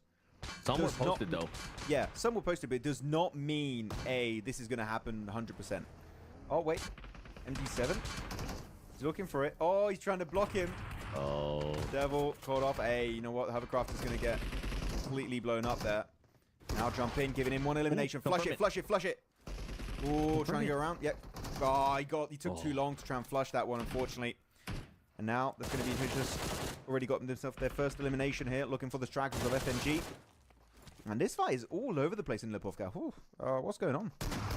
The old coach said they are not going to leave the dropping. Oh my goodness. Okay, well, FNG, good job, FNG. End up getting some eliminations here. End up losing some players, though. Let's see if you can actually take the fight there to Vicious. You won't be able to. Anyways, going back to the other thing. Yeah. If Seoul does actually decide, maybe the first match, chat, okay? I'm like, hot drop. Let's see what happens. After that, I'm hoping one of those two teams will give it up. How do you feel about it, Max? I'm saying it's not happening. It's not happening. Or CAG give up. Like usually Japanese teams don't like to drop Clash. It's not very typical. Yep. Looking at Reject, they hate hot drops, and the other teams we've seen, they also don't like hot drops. They'll dodge it like plague. So I think they might get Pachinki for free. But if CAG want to contend, you should just give it up. It's not a smart play. Really good nade from Bosse, actually. Vicious had the initial man advantage created. They go for the almost full reset. Do lose Reb. Now, it's just going to be Salom left alive. Yeah, Vicious going to be getting pushed here. Salom, the shotty with the nade. You have now two players, though, from FNG. Is going to be keeping a close eye on you. This nade has to hit to turn it into a 1v1. Or see if you can maybe end up just thirsting that elimination, too. Oh, he's going to end up missing the shot. Very low on HP. Barely 5 HP is not going to be enough, as FNG does end up coming out on top. And you can see Vicious is just absolutely pissed off, smacking down on the table, saying that was just so unnecessary. And it honestly was. For a squad that's currently in 11th place, they needed to find a way. And that player, man, that player is upset, Max. He's fuming. He's pissed off. He is. Exactly. It's like me when I don't get to go to a meeting. Come on. Where is Ralph? EU with Falcons. He is not here. He doesn't play in EU anymore. Falcons changed regions, and they have Narvalo, the lads on the team, not here. Not in MENA. They might go back to MENA at some point. I don't know. Depends. We'll see what's going to happen for them for the 2026 season. Because D Plus is going to apartments, so that's why Seoul changed. Yeah, but like, there's always other options. Like, there's always. CAG, look at this one. CAG is a PMGT team. They can eat 100 souls yet. I was reading the first part and then I got to the last part. Nice. GG's. But yeah, I hope they don't end up dropping. If anything, I think, Chad, you guys are probably going to be able to find this out. What's their secondary drop? Or where's the drops? If you tell us where we can actually find the drops, because that'll be interesting. That's a good topic. Can I say something about this? Can I say something about this? I hate when people, and this is me like 100% transparent, I hate when people are like, oh, this hot drop's going to happen. This team is just going to destroy the other team. I hate that, because for me, it's such a non-point. Yep. Because you do that, all you need for Team Seoul to hurt CAG, or for CAG to hurt Team Seoul, is get one player. That's all you need. And then it's ruined. Like, you have 3 players, guess what? You defend a compound, 4v3, don't have man advantage, boom, you're dead. You lose 2 players, even worse. Well, unfortunately, it doesn't work out. You lose all your players, you're not getting anything for that game. That is a non-game. And it happens on a wrangle that you're playing 3 times a day. I don't care if it's literally the worst team in the lobby fighting the #1 contender. I don't care Yep. because literally you have one bad little off angle, you lose a player, your game is dead in the water. It's game over. I hate that point because literally the only time where you really see a big skill difference is when you leave your drop location, where you leave the loot stage and you start rotating, going for off angles, taking mid to late game fights. That's when you express your skill. You can't express your skill and how good you are in a hot drop situation because it's so damn messy. So that point for me is just not a good one. There you go. Sorry, I have to be a bit critical because it annoyed me. Yeah, no, and I think it's dumb too because there's just so much RNG on a hot drop. Who's gonna end up getting the first, the first actual real weapon? Can you even connect? We've seen it many times. Oh, Vision just gets caught out in the open. Vault and Power. Look at this. I like that about Alhaji. Just wait it out. You don't have to overextend. You don't have to fully push that. You know that you're gonna be at a disadvantage. You can end up getting the knock right there, but end up moving around. Don't fully push that to there though. Alhaji. Now Alhaji wants this fight. Okay, Alhaji. You're gonna be able to clutch up against one. Can you clutch up against the other one? You're gonna be missing the first shot. Can you connect with the second one? He misses the second shot. Too over aggressive there from Alhaji. That is pure confidence push. Very good cleanup here. Able to make it work out. Yeah, that was a little bit awkward of an interaction. Last time, blind hot drop, D+, still D+1 by a huge margin. Yeah, but like that's an exception, not the rule. That's an exception. If you've been following JP's team's gameplay, even suddenly you would have noticed that Japan without Reject is one of the weakest regions. Oh yeah, we talked about that. Reject is like the banner team of Japan. And outside of that, you don't see much success from teams outside of Reject, which I would love to see. That's why I'm happy we have BMIC, because it's going to hopefully allow more players to have a spotlight shone upon them and see how they can perform. So I'm excited to see those teams and also the teams from Korea, even though it's like D+ DRX and stuff. I get it, but it's cool to see new names playing in a global event. I think it's perfect scenario for India teams to come into BMIC, get more global training. Yes, because you know that, I mean, you have D+, previous champions of PMGC, right? You have Reject as well, previous champions of PMGO. So there's definitely a lot of good experience in regards to global there, but there's also not overwhelming enough to the point that they're just gonna get fully overwhelmed. There's enough chance for them to try out different strats, get accustomed to some of those teams, and I kind of enjoy that. Or BMIC. Yeah. And I'm hoping next year, honestly, we end up seeing a lot more of this, a lot more cross-pollination between different regions, because ultimately that's how these teams are gonna end up getting better, by performing against other regions, not just staying in your own region. Well, you could even do, like, imagine PMGC. This is just a hypothetical scenario I'm talking about. But, like, you take PMGC next year. Yep. Maybe you reduce slots from PMSLs. Like, maybe for CSA, instead of having 4 slots, you get... Oh, my goodness. What? Sticks the land in. Trying to get in that building. Oh, yeah, I think he might be okay in prison. Oh, that was a risky one. What you do is maybe, like, let's take CSA as an example. Instead of them getting 6 slots, 3 regionals and 3 finals for the full season, you make it maybe, let's say 4 slots, 2-2 or something like that.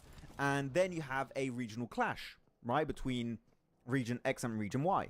And what you do is the best team of that region in that tournament qualify. So it's not like first and second qualify. It's like you would have the best team of CSA in that tournament qualify, the best team of like MENA as an example qualify, and then you again allow more skill to be developed and teams getting ready for the global stage. I feel like that would be a great stepping stone in anticipation of globals. But that's just like my fever dream. I think that would be fun to see more of those.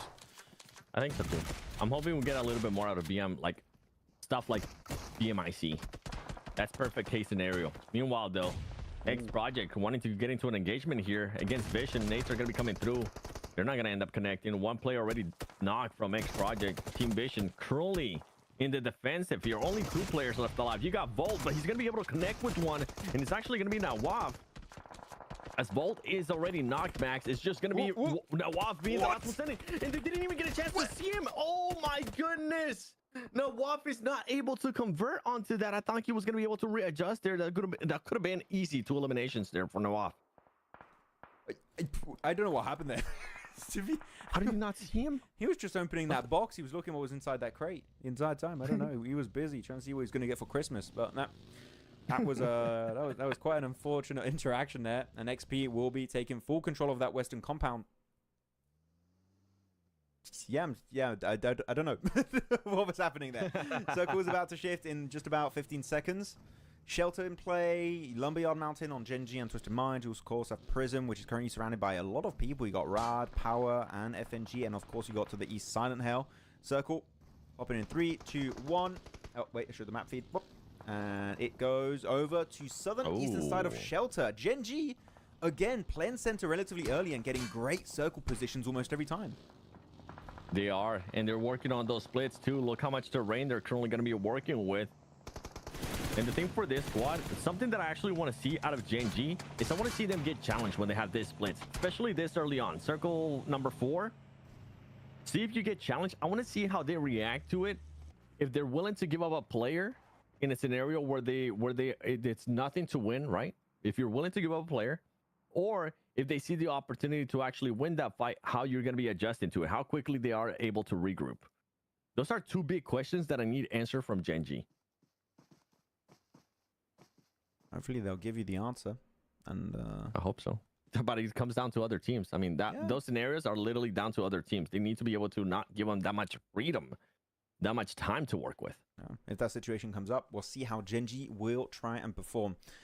Things are calming down a little bit. Liverpool D+, Arsenal WBG, Man City Red. What? Are you comparing football to PUBG Mobile eSport team, Silver Horse? That's original. I've never seen that. D+, Arsenal WBG, Man City, Regnum, Caria. I don't know. Who's Real Madrid then? I don't know. That's the only team I know. PSG. Hello guys. How are you doing today? All good, Hamed.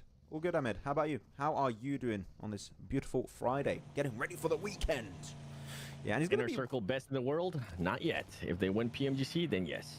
Best Pakistani team in the world, yes, though. I will stand my ground sure. on that one. Oh, how does Ado not take that initial shot there? Gaith, I thought was going to instantly find that one. Ado able to reverse, make his way back into the distance over that hill.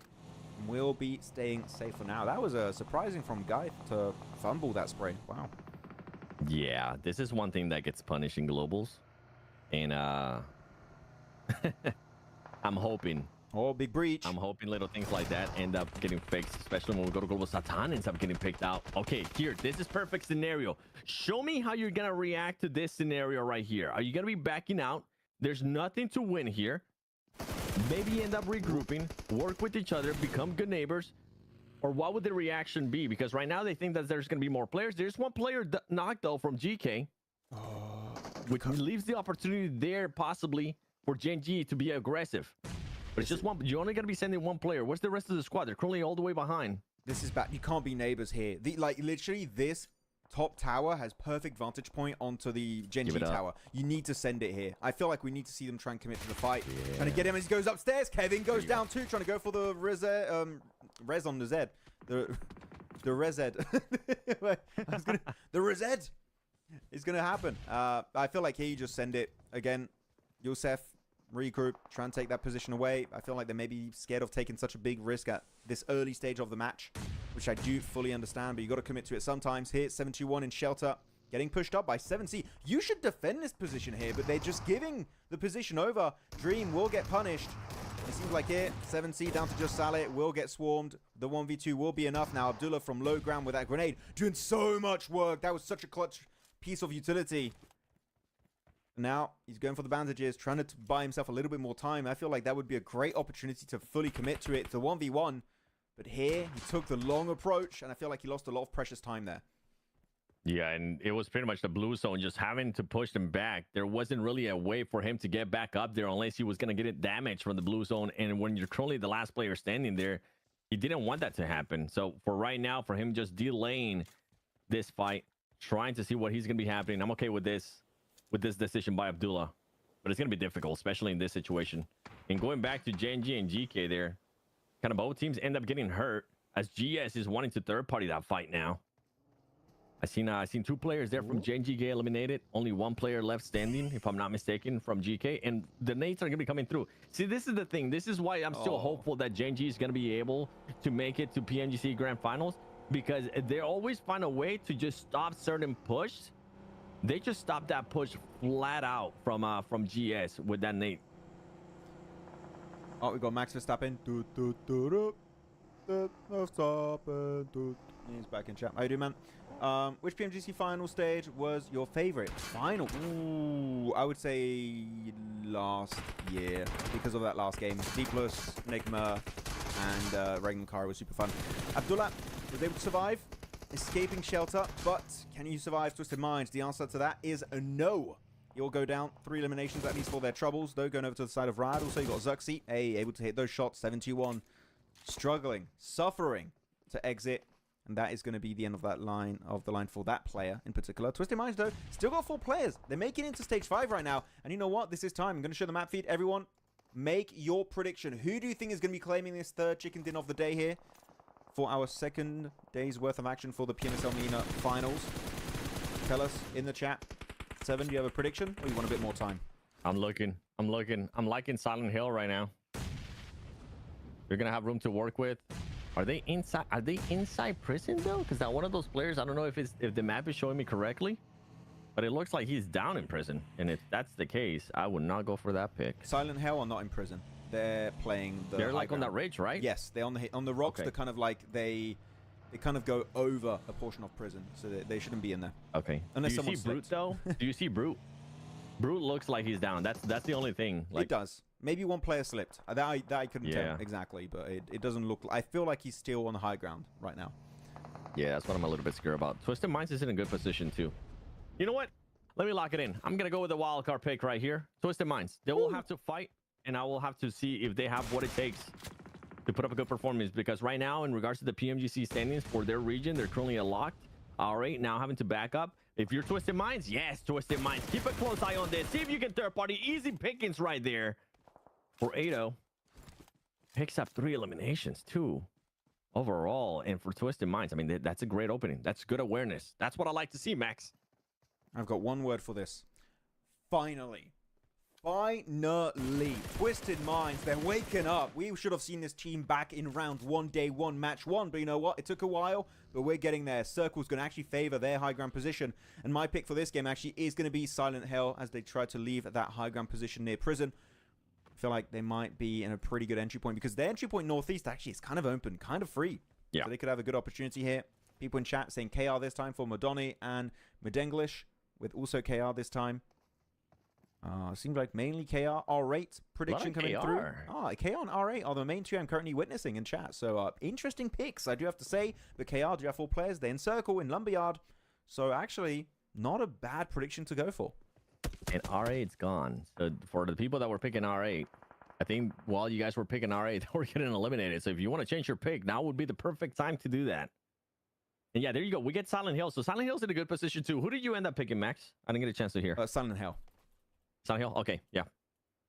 I'm cool with that pick too. They're going to be in such a good position too. They don't really have to fight anytime soon. So for them, it's like a guaranteed top 5. And then they should have enough time to maybe third party and get some ground. They're going to try and get some ground here. Power locked into prison.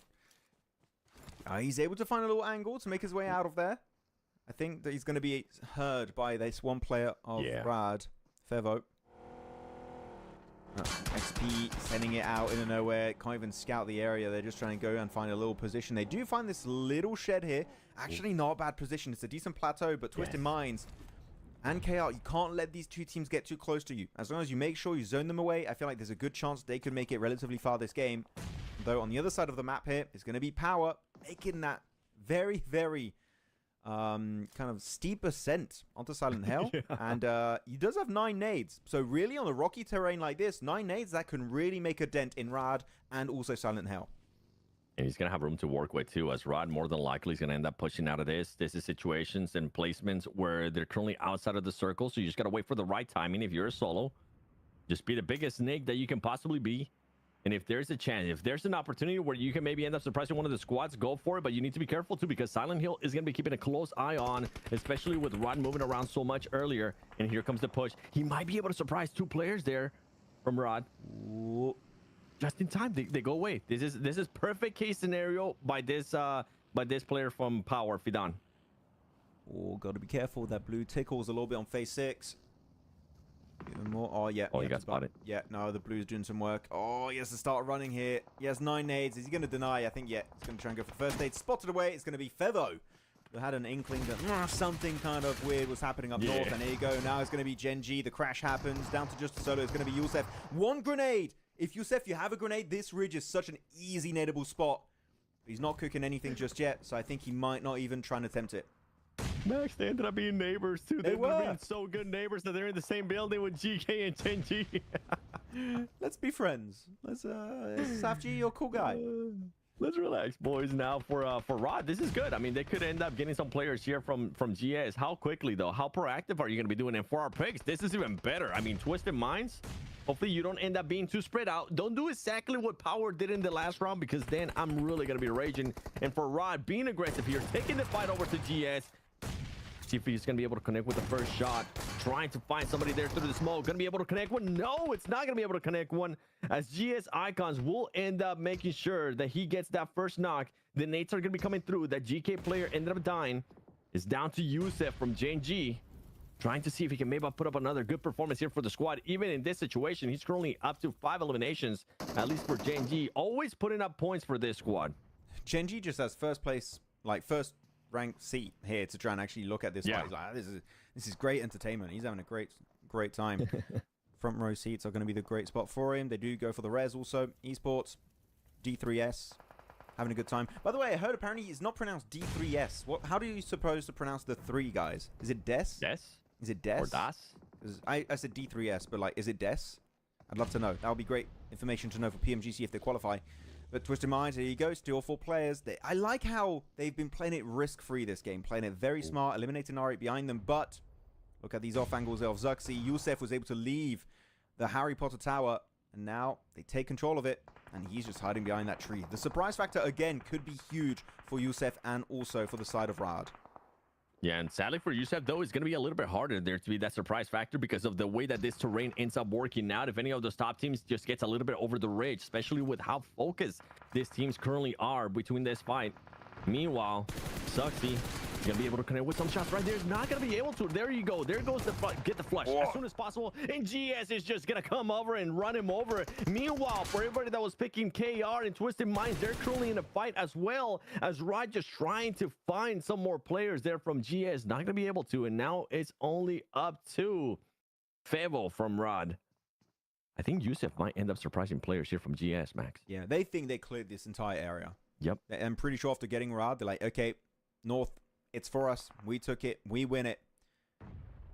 But Yusef, he doesn't have a nade. He used most of it earlier. Does have 2 first aids. So if he wants to play in blue, he can do a little bit. But yeah, just play behind that.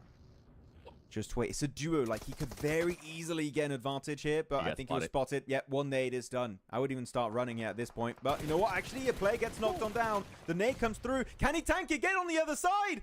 Oh, and he does tank it. Yusef, how in hell are you still alive, mate? He out-survives Rod out of through all that. Secures the top 5. Somehow, this team finds a way to score points. You know what? Yep. I might be getting sold more and more. By the end of the day, I might say, yeah, this is a team that might be able to make it to PMGC Grand Finals. He was sweating. Little things like that, Chad. You think it might be lucky, but they just keep doing it way too many times now over the 2 days. He saw that little grenade 3D model. He's like, oh, crap. Quickly on the other side of the tree. And it was perfectly done. Ra'ad, as you can see here, were indeed eliminated. Got himself 9 points. Yusef.